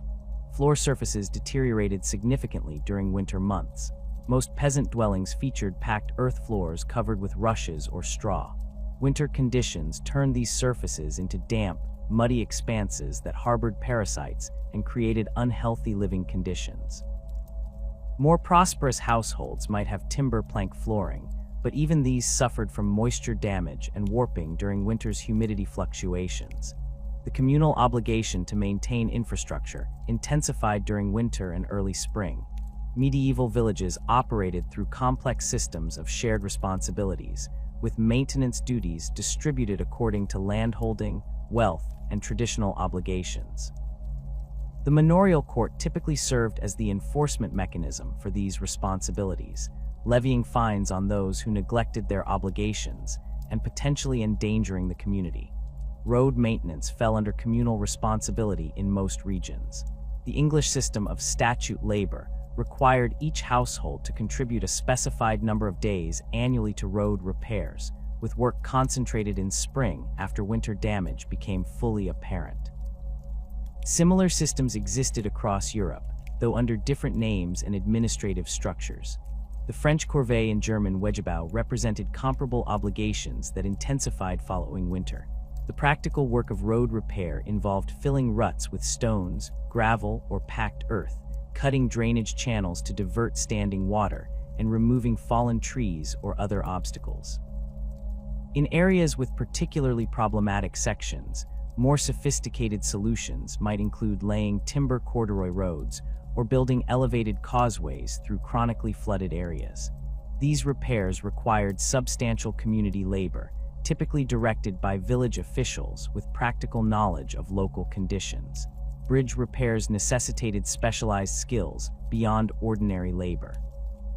Carpenters and masons received premium payment for winter bridge work, as reflected in numerous account rolls. The churchwarden's accounts from 15th century Bridgewater show payments to John Mason for hazardous work repairing the central pier during February floods, with compensation significantly higher than similar work performed during summer months. The dangerous nature of winter infrastructure repair created an economic premium for those willing to undertake such work. Communal water source maintenance took on critical importance during winter. Wells required regular attention to prevent freezing of mechanisms, while community ponds needed designated access points where ice could be safely broken for water collection. Village customs typically designated specific individuals responsible for maintaining these access points, often rotating the obligation among households to distribute the considerable labor involved. The consequences of neglected winter maintenance could prove severe for both individuals and communities. Manor Court records numerous cases where individuals faced significant penalties for failing to fulfill winter infrastructure obligations. The court rolls from Ramsey Abbey Estates in 1321 record that Thomas Weaver shall pay 12 pence for failing to repair the bridge by his land, which failure caused John Miller's cart to break and his grain to be lost in the stream. Beyond individual penalties, communities that neglected infrastructure maintenance faced broader consequences. Villages with poorly maintained roads found themselves increasingly isolated from trade networks as merchants chose more reliable routes. The economic impact of this isolation could last well beyond winter itself, as trading relationships once broken proved difficult to re-establish. Historical records show that some previously prosperous settlements declined permanently following periods of infrastructure neglect that severed their commercial connections. Religious institutions often assumed leadership roles in infrastructure maintenance, particularly for projects beyond the capacity of individual villages. Monasteries maintained extensive road networks connecting their various properties, while cathedral chapters invested in bridges that facilitated pilgrim access. The Cistercian Abbey of Fountains in Yorkshire maintained over 30 miles of roads and several bridges, with account rolls showing winter repair expenses that sometimes exceeded 10% of annual income. The spring thaw brought both relief and new challenges to medieval communities. As frozen ground softened, roads often became temporarily worse, with deeply frozen subsurfaces thawing more slowly than surface layers, creating unstable conditions where wagon wheels and animal hooves broke through seemingly solid ground into mud below. This false bottom phenomenon led to numerous accidents during the transitional period between winter and spring. As the bitter winds of January howled across the manorial landscape, the uneven burden of winter's hardship became starkly apparent. While frost formed equally on the thatched roof of the peasant cottage and the stone walls of the lord's manor house, the experience within these dwellings differed dramatically. The manorial system, which organized agricultural production and social relations throughout much of medieval Europe, revealed its most exploitative aspects during the winter months when resources grew scarce and survival itself became uncertain. The fundamental obligation of peasants to their lords continued unabated despite winter's challenges. Manorial records from across Europe show that labor services, rental payments, and various dues maintained their regular schedule regardless of seasonal hardship. The court rolls from the English manor of Wakefield in 1283 document a telling case. 3 tenants were fined for failing to appear for winter hedge mending duty during a severe snowstorm. Their plea that no man could work in such weather, dismissed by the steward who noted that service is owed regardless of season. This inflexibility reflected the inherent power imbalance within the manorial relationship. Lords possessed legal authority to enforce obligations through the manorial court system, while peasants had few formal avenues for negotiation or protest. During winter, when alternative income sources diminished and mobility became restricted, this power differential intensified. A tenant who defied winter labor demands risked not only immediate fines, but potentially the loss of land tenure rights essential for their family's survival. The specific nature of winter labor services varied by region and manorial custom. In many areas, winter work shifted from direct agricultural tasks to maintenance activities, repairing buildings, clearing drainage ditches, maintaining roads, or processing harvested materials. The account rolls from Bolton Priory in Yorkshire show that bondmen owed 12 winter work days between Martinmas and Candlemas, primarily spent thrashing grain in the Lord's barn, transporting goods to market towns, or cutting wood in designated forest areas. These winter services created particular hardship for peasant families. The labor occurred during daylight hours, when peasants might otherwise work on crucial household maintenance or supplementary income activities.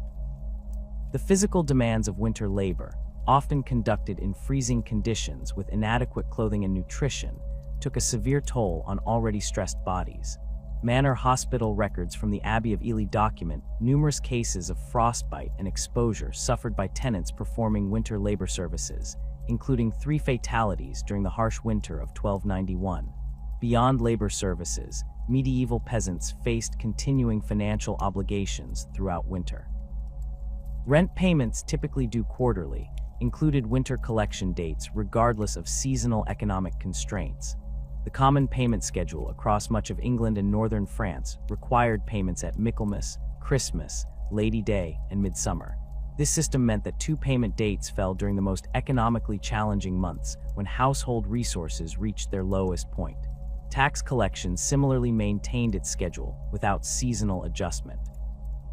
Royal and ecclesiastical taxes, collected through the manorial administration, often fell due during winter months. The English lay subsidy rolls from 1327 show collection dates in January and February, precisely when rural households faced their greatest financial strain. The practical consequences appear in court records documenting property seizures from those unable to meet these winter obligations, with the poorest tenants disproportionately affected.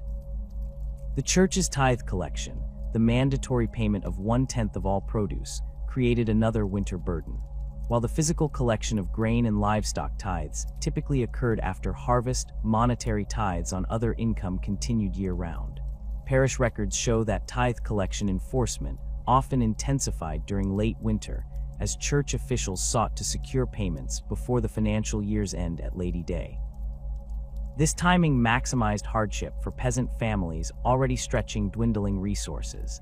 The most visible manifestation of social inequality during winter appeared in the distribution of essential resources, particularly food. Manorial storage systems created fundamentally different experiences of winter scarcity for lords and peasants. The typical manor featured substantial granaries, barns, and storehouses where the lord's portion of the harvest, collected through labor services, rents in kind, and tithes, accumulated. These structures, often stone-built and carefully managed, protected grain and other foodstuffs from moisture, vermin, and theft. In contrast, peasant storage capabilities remained limited by both space and technology. Most households stored grain in wooden chests, pottery containers, or sacks hung from rafters to deter rodents. These methods provided adequate short-term storage, but proved vulnerable to moisture damage, insect infestation, and mold growth over winter months. The resulting quality deterioration meant that peasant grain supplies not only diminished in quantity, but also in nutritional value as winter progressed. This storage inequality created a perverse economic dynamic during late winter food shortages. As peasant supplies dwindled, many households had no choice but to purchase grain from the only available source, the lord's granaries. Manorial account rolls document this pattern with striking consistency. The accounts from Froyle Manor in Hampshire show that grain sales to tenants increased fivefold between January and April, with prices rising steadily as desperation grew. The lord effectively profited from the seasonal suffering of his tenants, selling back to them a portion of what they had produced through their own labor.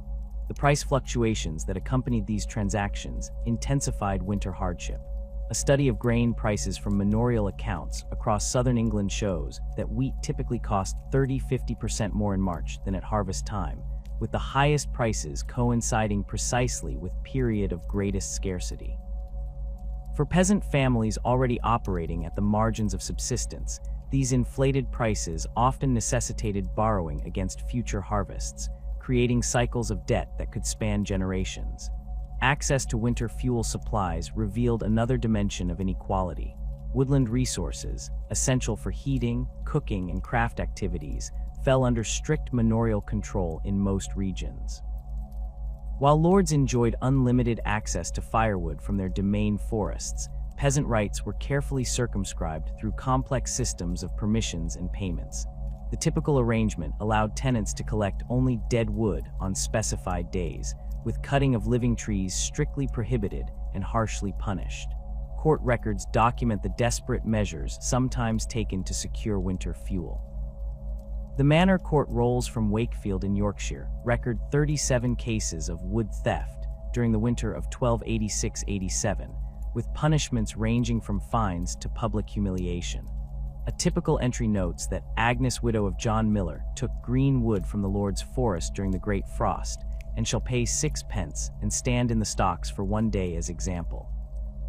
Such cases increased dramatically during particularly cold winters, reflecting the impossible choices facing families with inadequate fuel supplies.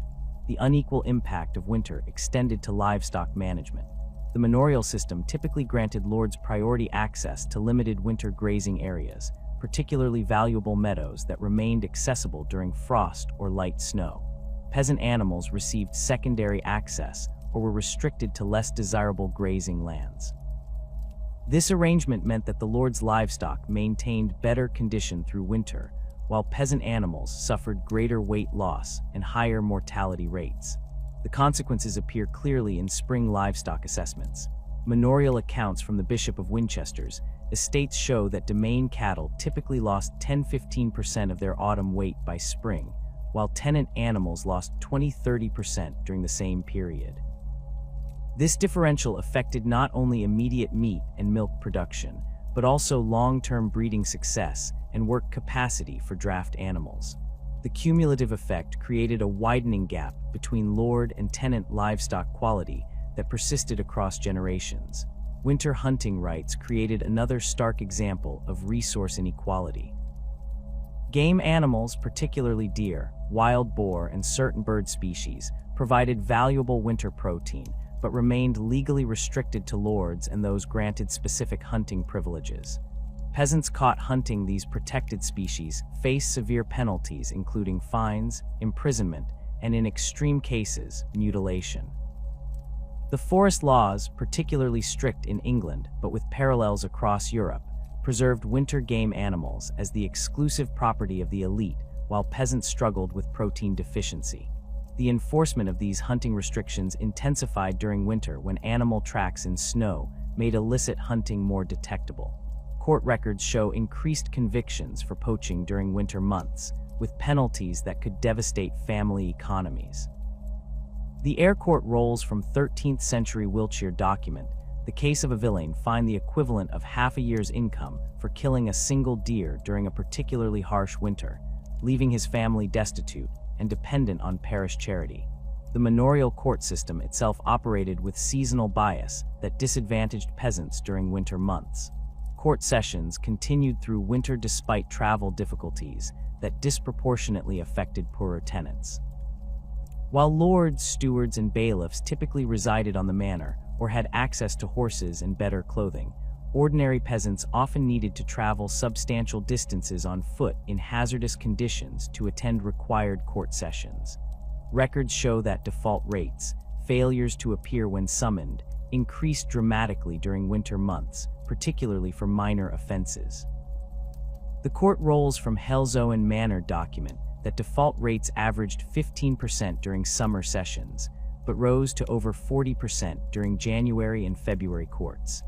Each default resulted in automatic fines, creating a system where winter weather effectively generated additional income for the Lord through penalties on those least able to comply with court obligations. For the poorest village residents, cottagers, landless laborers, and widows, winter brought almost insurmountable challenges within the manorial system. These individuals, already marginalized during productive seasons, found themselves particularly vulnerable when work opportunities diminished. Without land to generate food stores or resources to purchase adequate supplies, they depended heavily on the medieval charity systems that proved woefully inadequate during extended winter hardship. The primary institutional response to winter poverty came through monastic almsgiving. Monasteries across medieval Europe maintained formal charitable programs that typically intensified during winter months. Account books from major religious houses show significant increases in food distribution between November and March. The Almoner's accounts from Westminster Abbey document that winter food disbursements exceeded summer distributions by approximately 40%, with special additional provisions during particularly severe weather.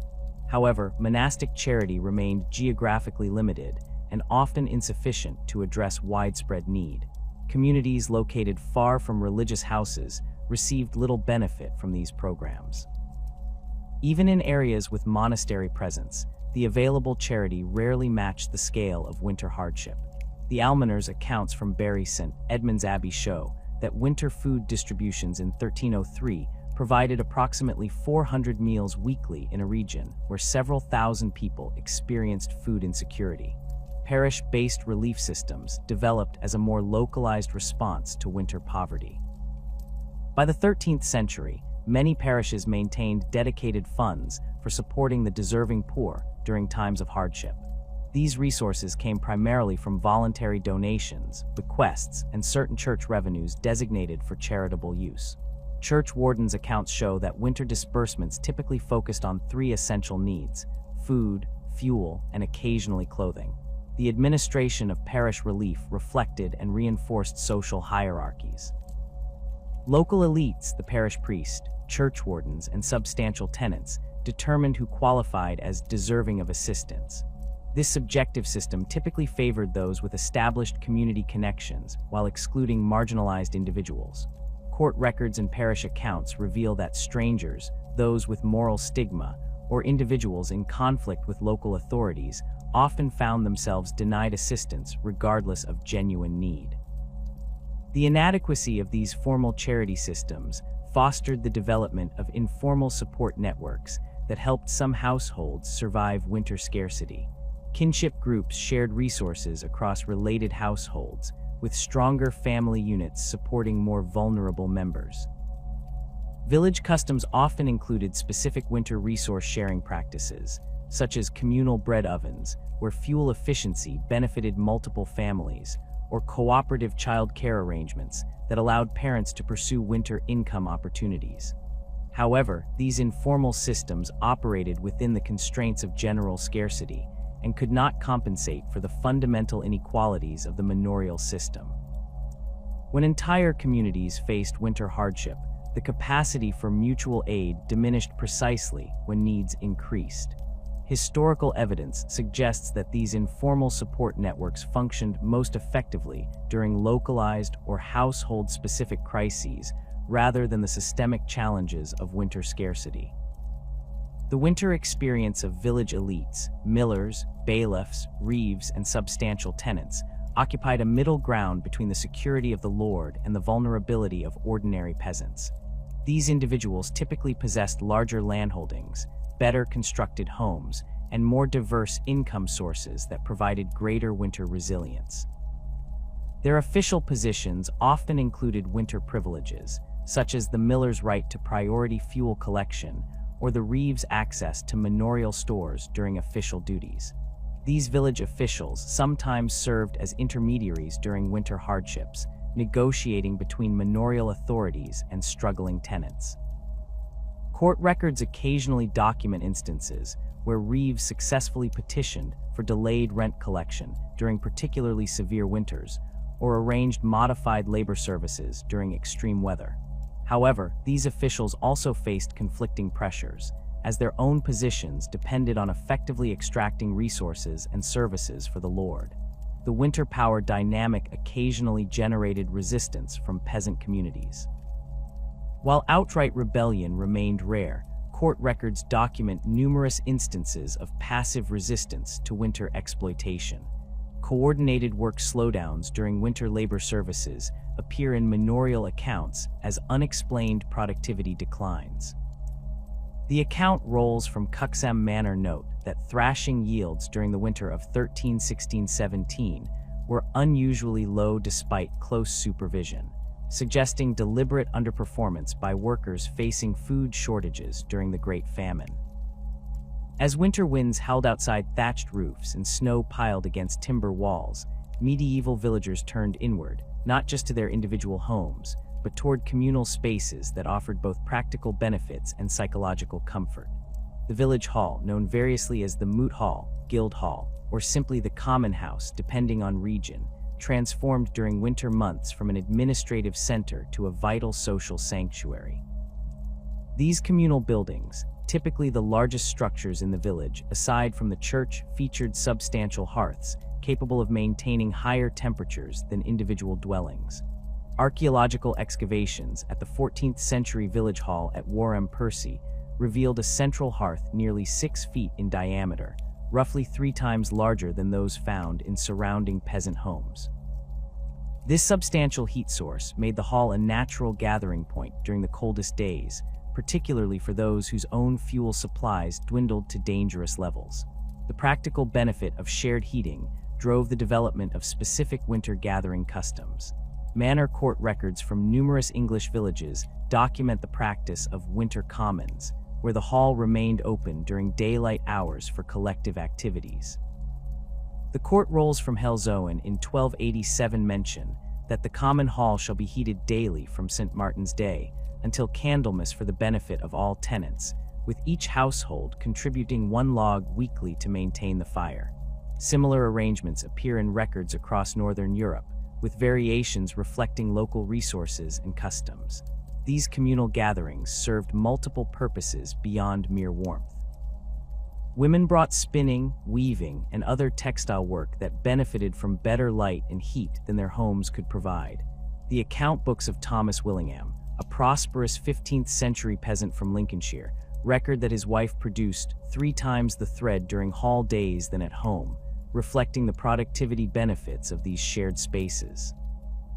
Men performed equipment repairs, wood carving, and other maintenance tasks that required decent light and reasonable temperatures for effective completion.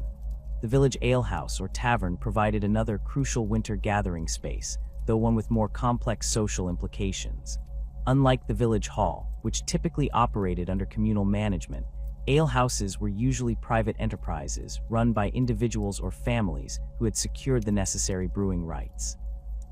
By the 13th century, most substantial villages maintained at least one such establishment, with larger settlements supporting several competing operations. During winter, these establishments expanded beyond their usual function as drinking venues to become de facto community centers. The reduced daylight hours and limited home heating pushed villagers toward these warmer, well-lit spaces for social interaction. Alehouse keepers adapted to this seasonal shift by expanding seating areas, maintaining larger fires, and sometimes adjusting their hours to accommodate winter needs.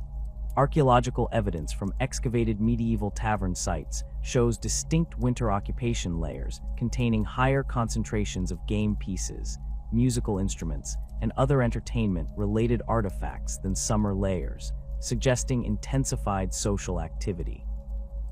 The economic arrangement of winter alehouse gatherings reflected community adaptation to scarcity. Court records and account books indicate that many establishments operated winter credit systems, allowing patrons to defer payment until spring brought renewed income.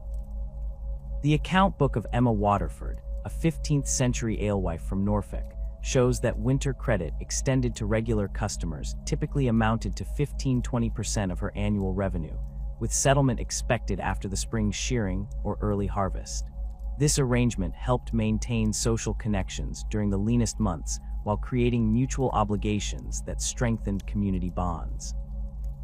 For the poorest villagers, these communal spaces provided critical survival support. Manor Court records document customary rights allowing widows, the elderly, and the infirm to access village hall hearths even when unable to contribute fuel. The court rolls from Wakefield in 1312 record that Agnes the widow may warm herself at the common fire though she brings no wood, this being the ancient custom for those without means.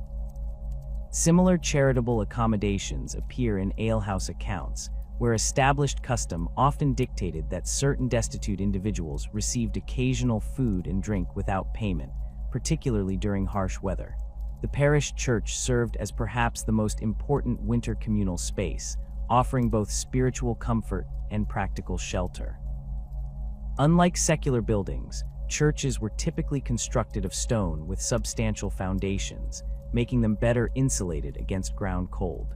Their high ceilings created challenging heating conditions, but the concentration of valuable wax candles, multiple hearths for warming sacramental elements, and the body heat of gathered congregants made them significantly warmer than the outside environment. Winter church attendance patterns reveal the dual spiritual and practical motivations for gathering. Parish records show increased attendance at weekday services during winter months, particularly for afternoon offices like Vespers that coincided with the coldest part of the day. The church warden's accounts from St. Michael's in Bath document that winter weekday attendance typically doubled compared to summer months, with particular increases among the elderly and those from poorer households, precisely those with the most inadequate home heating. The church calendar deliberately clustered important feast days during the darkest winter months, creating regular occasions for communal gathering when isolation and darkness threatened psychological well-being. The Advent season leading to Christmas provided weekly and sometimes daily opportunities for congregational worship, while the subsequent feasts of St. Stephen, St. John, Holy Innocents, and Circumcision maintained the communal momentum through the darkest days of the year. This concentration of observances served practical psychological purposes beyond their theological significance. Christmas emerged as the centerpiece of winter communal adaptation, combining religious observance with practical resource sharing and psychological coping mechanisms. By the later Middle Ages, Christmas customs had evolved specific features that addressed winter hardships.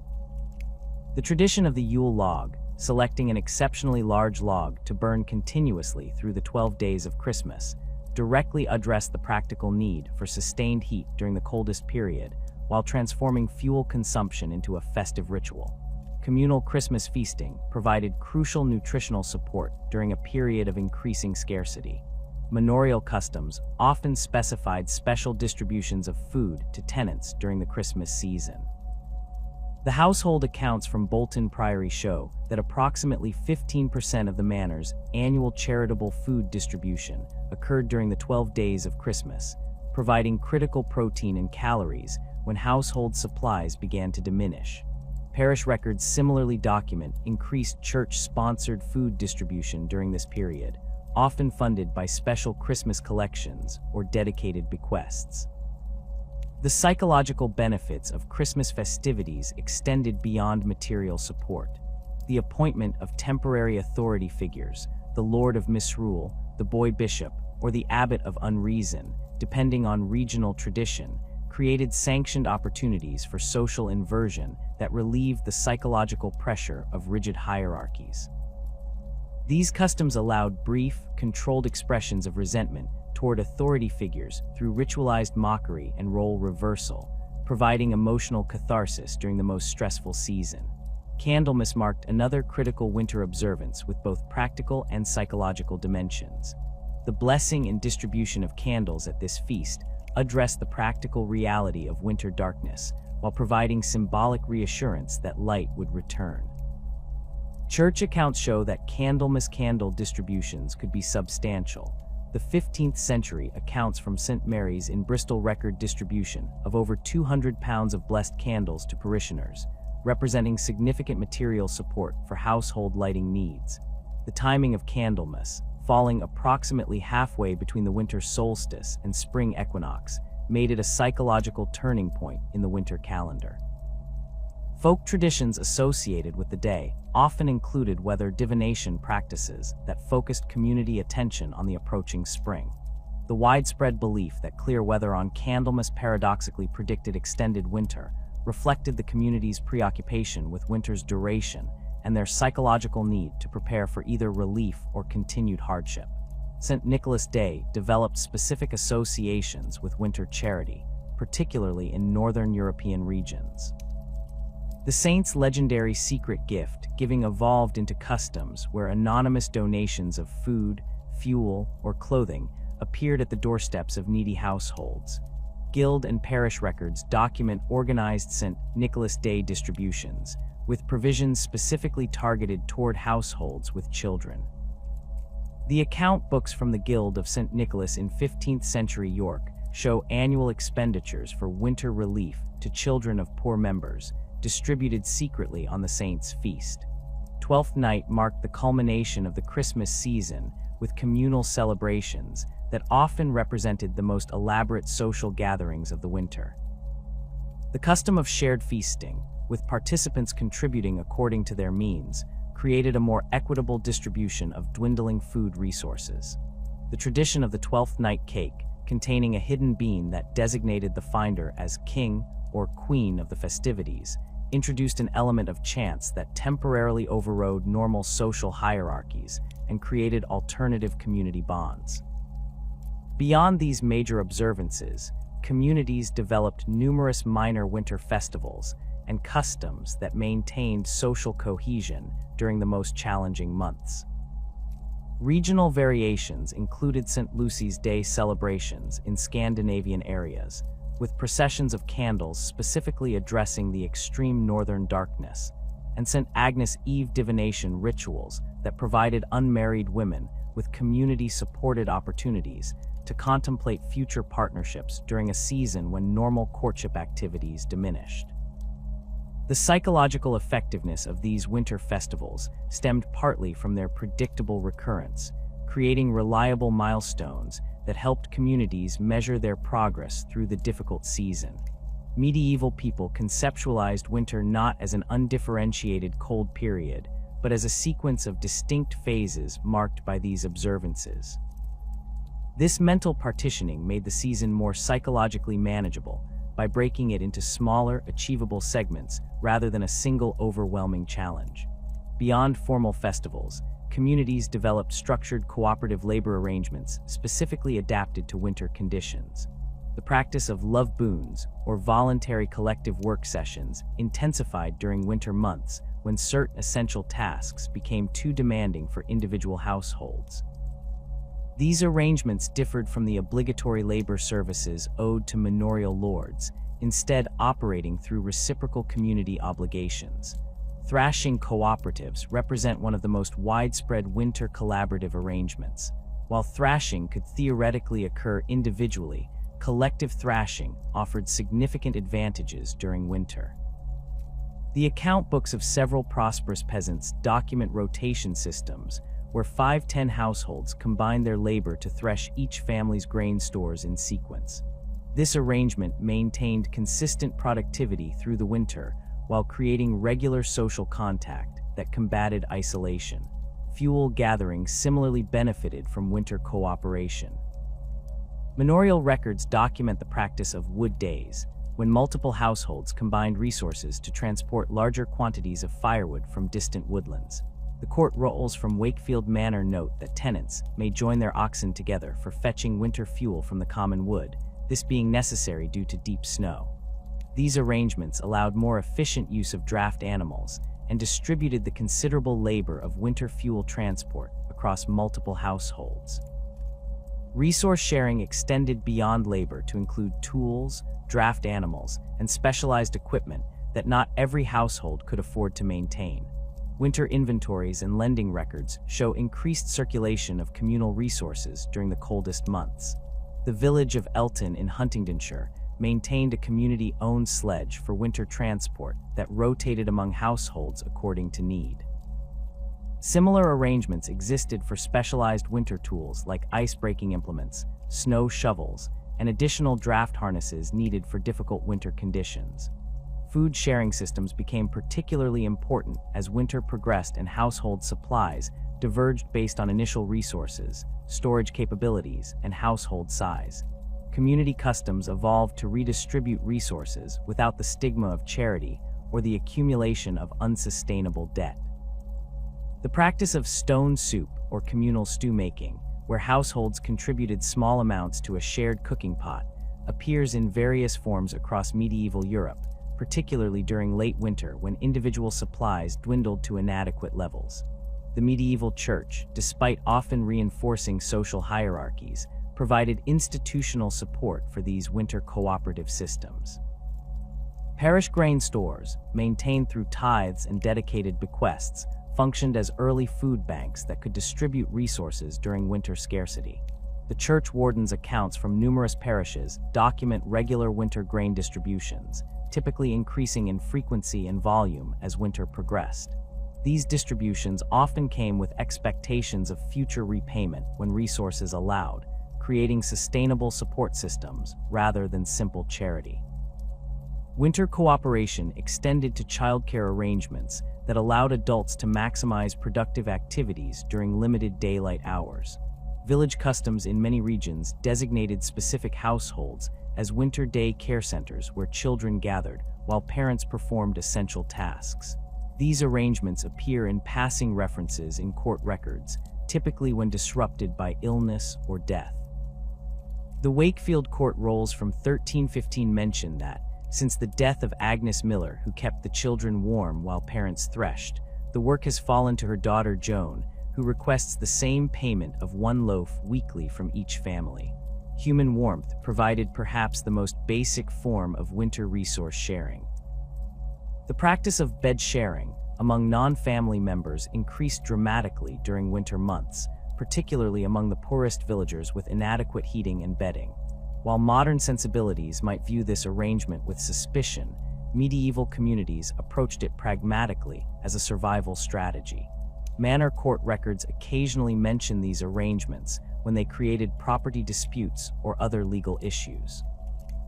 The Helzoen court recorded that Thomas Weaver has taken in 3 orphaned children to share his bed during winter, and for this charity shall receive 1 extra faggot weekly from the Lord's wood. The psychological benefits of these cooperative systems extended beyond their practical advantages. Regular social contact through collective work combated the depression and anxiety that accompanied winter isolation. The shared experience of winter hardship, when addressed through communal action, fostered a sense of collective identity that transcended individual family units. This social cohesion proved particularly valuable during years of exceptional hardship when community-level response determined survival outcomes. The harsh winter of 1430 began like many others.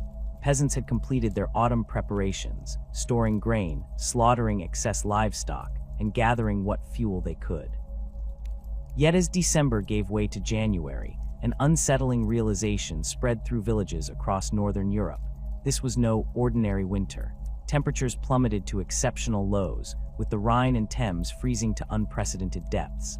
Snow accumulated in drifts that buried entire cottages, requiring villagers to dig tunnels for access. By February, when modest warming typically offered the first hint of spring's approach, the cold intensified further. This catastrophic winter marked the beginning of a decade-long cold period that would devastate communities across Europe. The 1430s became emblematic of a phenomenon that periodically transformed the already difficult medieval winter into an existential threat, the extended cold period that seemed to suspend the normal progression of seasons. These episodes, when winter refused to yield to spring, created cascading disasters that overwhelmed even the most resilient communities and adaptive practices. The Little Ice Age, a period of global cooling that affected Europe from roughly 1300 to 1850, produced numerous such extended winter crises. While the term suggests a single, continuous cold period, climate historians now recognize it as a series of intense cooling phases interrupted by more moderate intervals. The most severe phases occurred in the early 14th century, the 1430s, 1440s, and the 1590s, 1610s, with the latter period representing the absolute nadir of temperatures. During these extreme phases, average temperatures dropped approximately 1–2 degrees C below the medieval warm period that preceded them, a seemingly small change that produced profound consequences for agricultural communities operating at the margins of subsistence. The winter of 1309–1310 provides one of the earliest well-documented extended winter catastrophes. Chronicles from across northern Europe describe exceptional freezing that began in December and continued uninterrupted until April. The Chronic in Anglii Petroburgense records that, from Christmas until March, no man could plow his fields, which remained locked in frost as hard as iron. Similar accounts from French and German sources confirm the exceptional duration of freezing conditions. When spring finally arrived, it brought limited relief, as the growing season had been critically shortened. The agricultural impact proved devastating. Winter grain, normally resilient to cold when properly established before frost, suffered unprecedented damage from the extended freezing. Spring planting occurred weeks later than usual, pushing the harvest dangerously close to autumn frosts. The Chronicles of St. Albans Abbey note that barely half the normal grain grew, and much of that failed to ripen before the cold returned. The resulting harvest produced less than 60% of normal yields across much of northern Europe. This agricultural failure triggered immediate food shortages that intensified through the following winter. Price records from markets across England show wheat costs doubling between autumn 1310 and spring 1311. In parts of northern France, grain prices tripled during the same period. These dramatic increases placed staple foods beyond the reach of poorer households, creating widespread hunger that mortality records clearly reflect. Parish death registers from the Diocese of York show mortality rates 30–40% above normal levels during 1310–1311, concentrated among the elderly and very young. The winter of 1407–1408 brought another catastrophic cold period, remarkable for both its intensity and duration. The Thames froze to a depth that allowed a complete fair to be held on its surface for over a month, with temporary structures including taverns and gaming houses constructed on the ice. Continental chronicles describe similar conditions, with the chronicler of St. Denis noting that wine and eggs froze solid in the cellars, and even the bread required thawing before it could be cut. The extended freezing created cascading infrastructure failures that hampered recovery. Water mills, essential for grinding grain, remained inoperable for months due to frozen waterways. When thawing finally occurred in late April, sudden flooding destroyed bridges, roads, and field boundaries.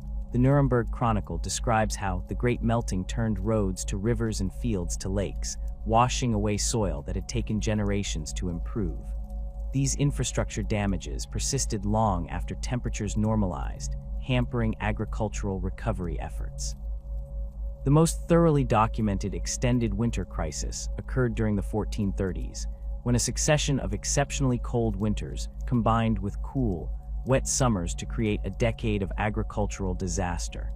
Dendrochronological evidence indicates that the 1430s experienced the most significant sustained cooling of the past millennium prior to the 1590s.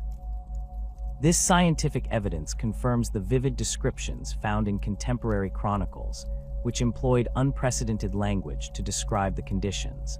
The winter of 1432–1433 stands out for its exceptional severity.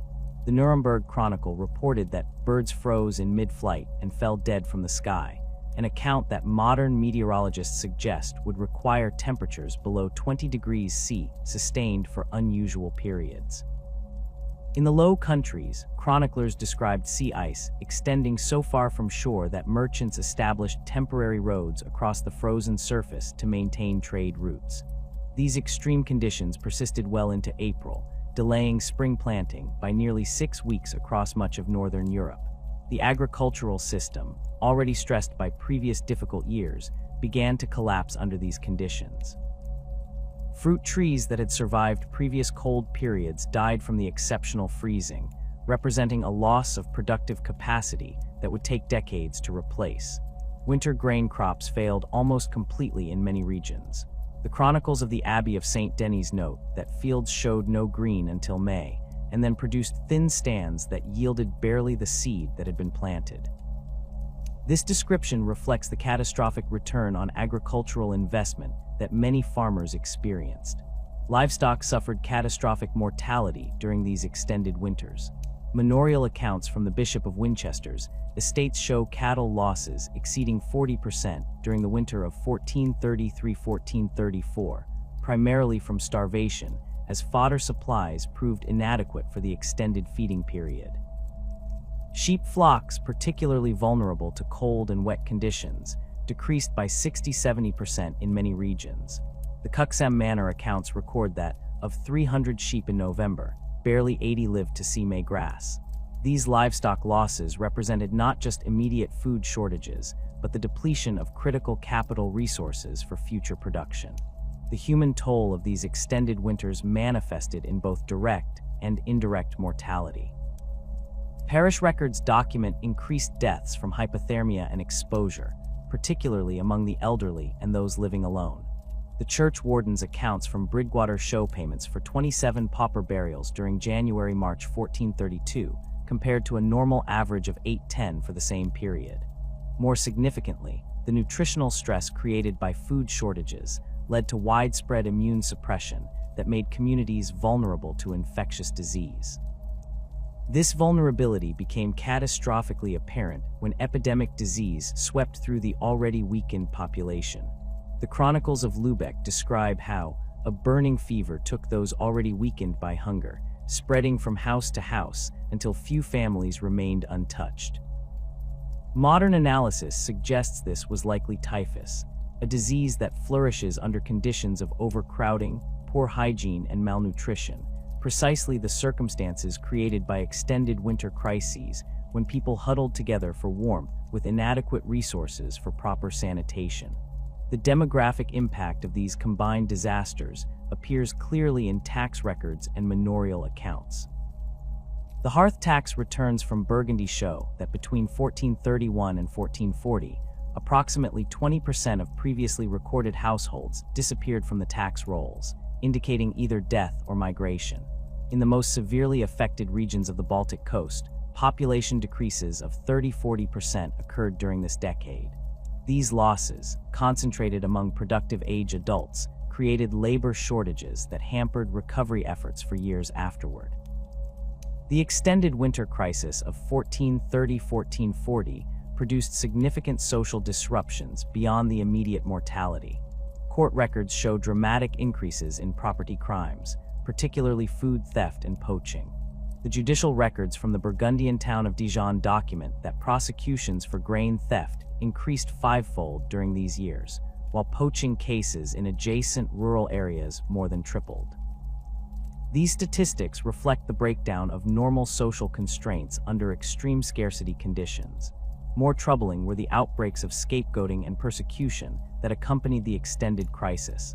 The search for explanations for the seemingly unnatural weather led to accusations of weather magic and diabolic interference. Witch trial records show significant increases during and immediately following extended winter periods. The first major witch persecution in the Alpine region occurred in 1437–1438, explicitly connecting accused witches to the unnatural cold and crop failures.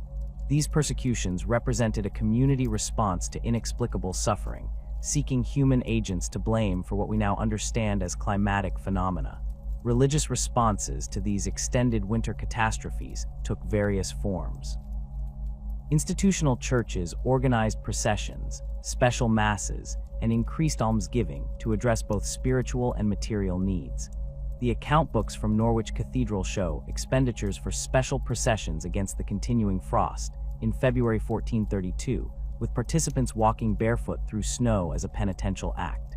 Similar responses appear in church records across Europe, reflecting the understanding of extreme weather as potentially responsive to religious intervention. At the community level, winter crisis fostered both religious intensification and innovation. Votive offerings increased dramatically during extended winters, with church inventories showing surges in donations of wax, candles, and precious items intended to secure divine intervention. New devotional practices emerged specifically addressing weather concerns, including special prayers to saints associated with agricultural protection. The cult of St. Medard, traditionally invoked against bad weather, expanded significantly during the 1430s, with new chapels and altars dedicated to him across northern France. The psychological impact of these extended winters proved as significant as their material effects. Chronicles and personal accounts describe profound despair when spring failed to arrive at its expected time. A German chronicle from 1432 notes that, when April brought new snow rather than flowers, many believed the world was ending and fell into despair. This desperation manifested in both religious extremism and fatalistic behaviors that further undermined community resilience. The most extreme extended winter crisis of the medieval period occurred during 1315–1322, a period now known as the Great Famine. While triggered primarily by exceptional rainfall rather than cold, this crisis demonstrated how climatic extremes could overwhelm even the most robust medieval coping mechanisms. Crop failures occurred across consecutive years, depleting seed reserves and forcing the consumption of breeding livestock. By 1317, food systems across northern Europe had effectively collapsed, creating mortality rates that approached those of the later Black Death in some regions. The Little Ice Age intensified in the 16th and early 17th centuries, bringing winter conditions that exceeded even the worst medieval experiences. The 1590s saw a succession of winters so severe that the Mediterranean Sea froze along the coast at Marseille, and Venetian lagoons became solid enough for wagon traffic. These later phases, occurring in more densely populated regions with better record keeping, have received more historical attention than their medieval predecessors, but the fundamental patterns of agricultural failure, hunger, disease, and social disruption remained consistent. Modern scientific analysis has identified several factors contributing to these extended winter catastrophes. Decreased solar activity, particularly during the Spur minimum and Maunder minimum, reduced energy reaching Earth. Increased volcanic activity injected sunlight-blocking particles into the upper atmosphere, with major eruptions in 1257, 1452–1453, and 1600 corresponding to significant cooling periods. Changes in ocean circulation patterns, particularly in the North Atlantic, further amplified these cooling effects across Europe. For medieval communities lacking this scientific understanding, extended winters represented existential threats that tested the limits of their adaptive capabilities. When normal seasonal patterns failed, the carefully calibrated systems of agricultural production, food storage, and resource management proved inadequate. These catastrophic cold periods revealed the precarious nature of medieval subsistence, where even communities with robust coping mechanisms for normal winters could face collapse when those winters refused to end. The legacy of these extended winter crises shaped medieval European society in profound ways. Agricultural practices evolved to prioritize resilience over maximum productivity, with crop diversification and risk-spreading strategies becoming more prominent.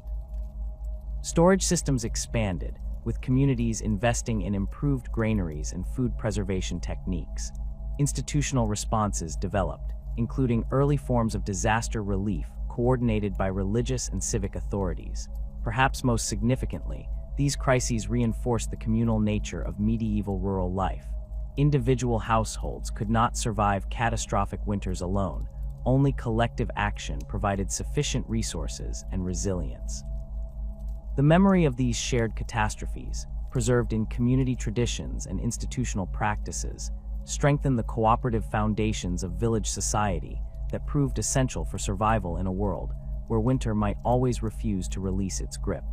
As we conclude our exploration of medieval winter hardships, we recognize that these catastrophic cold periods represented the most extreme manifestation of challenges that shaped everyday peasant existence. From inadequate housing and precarious food supplies to disease and social exploitation, winter amplified the fragility of medieval life.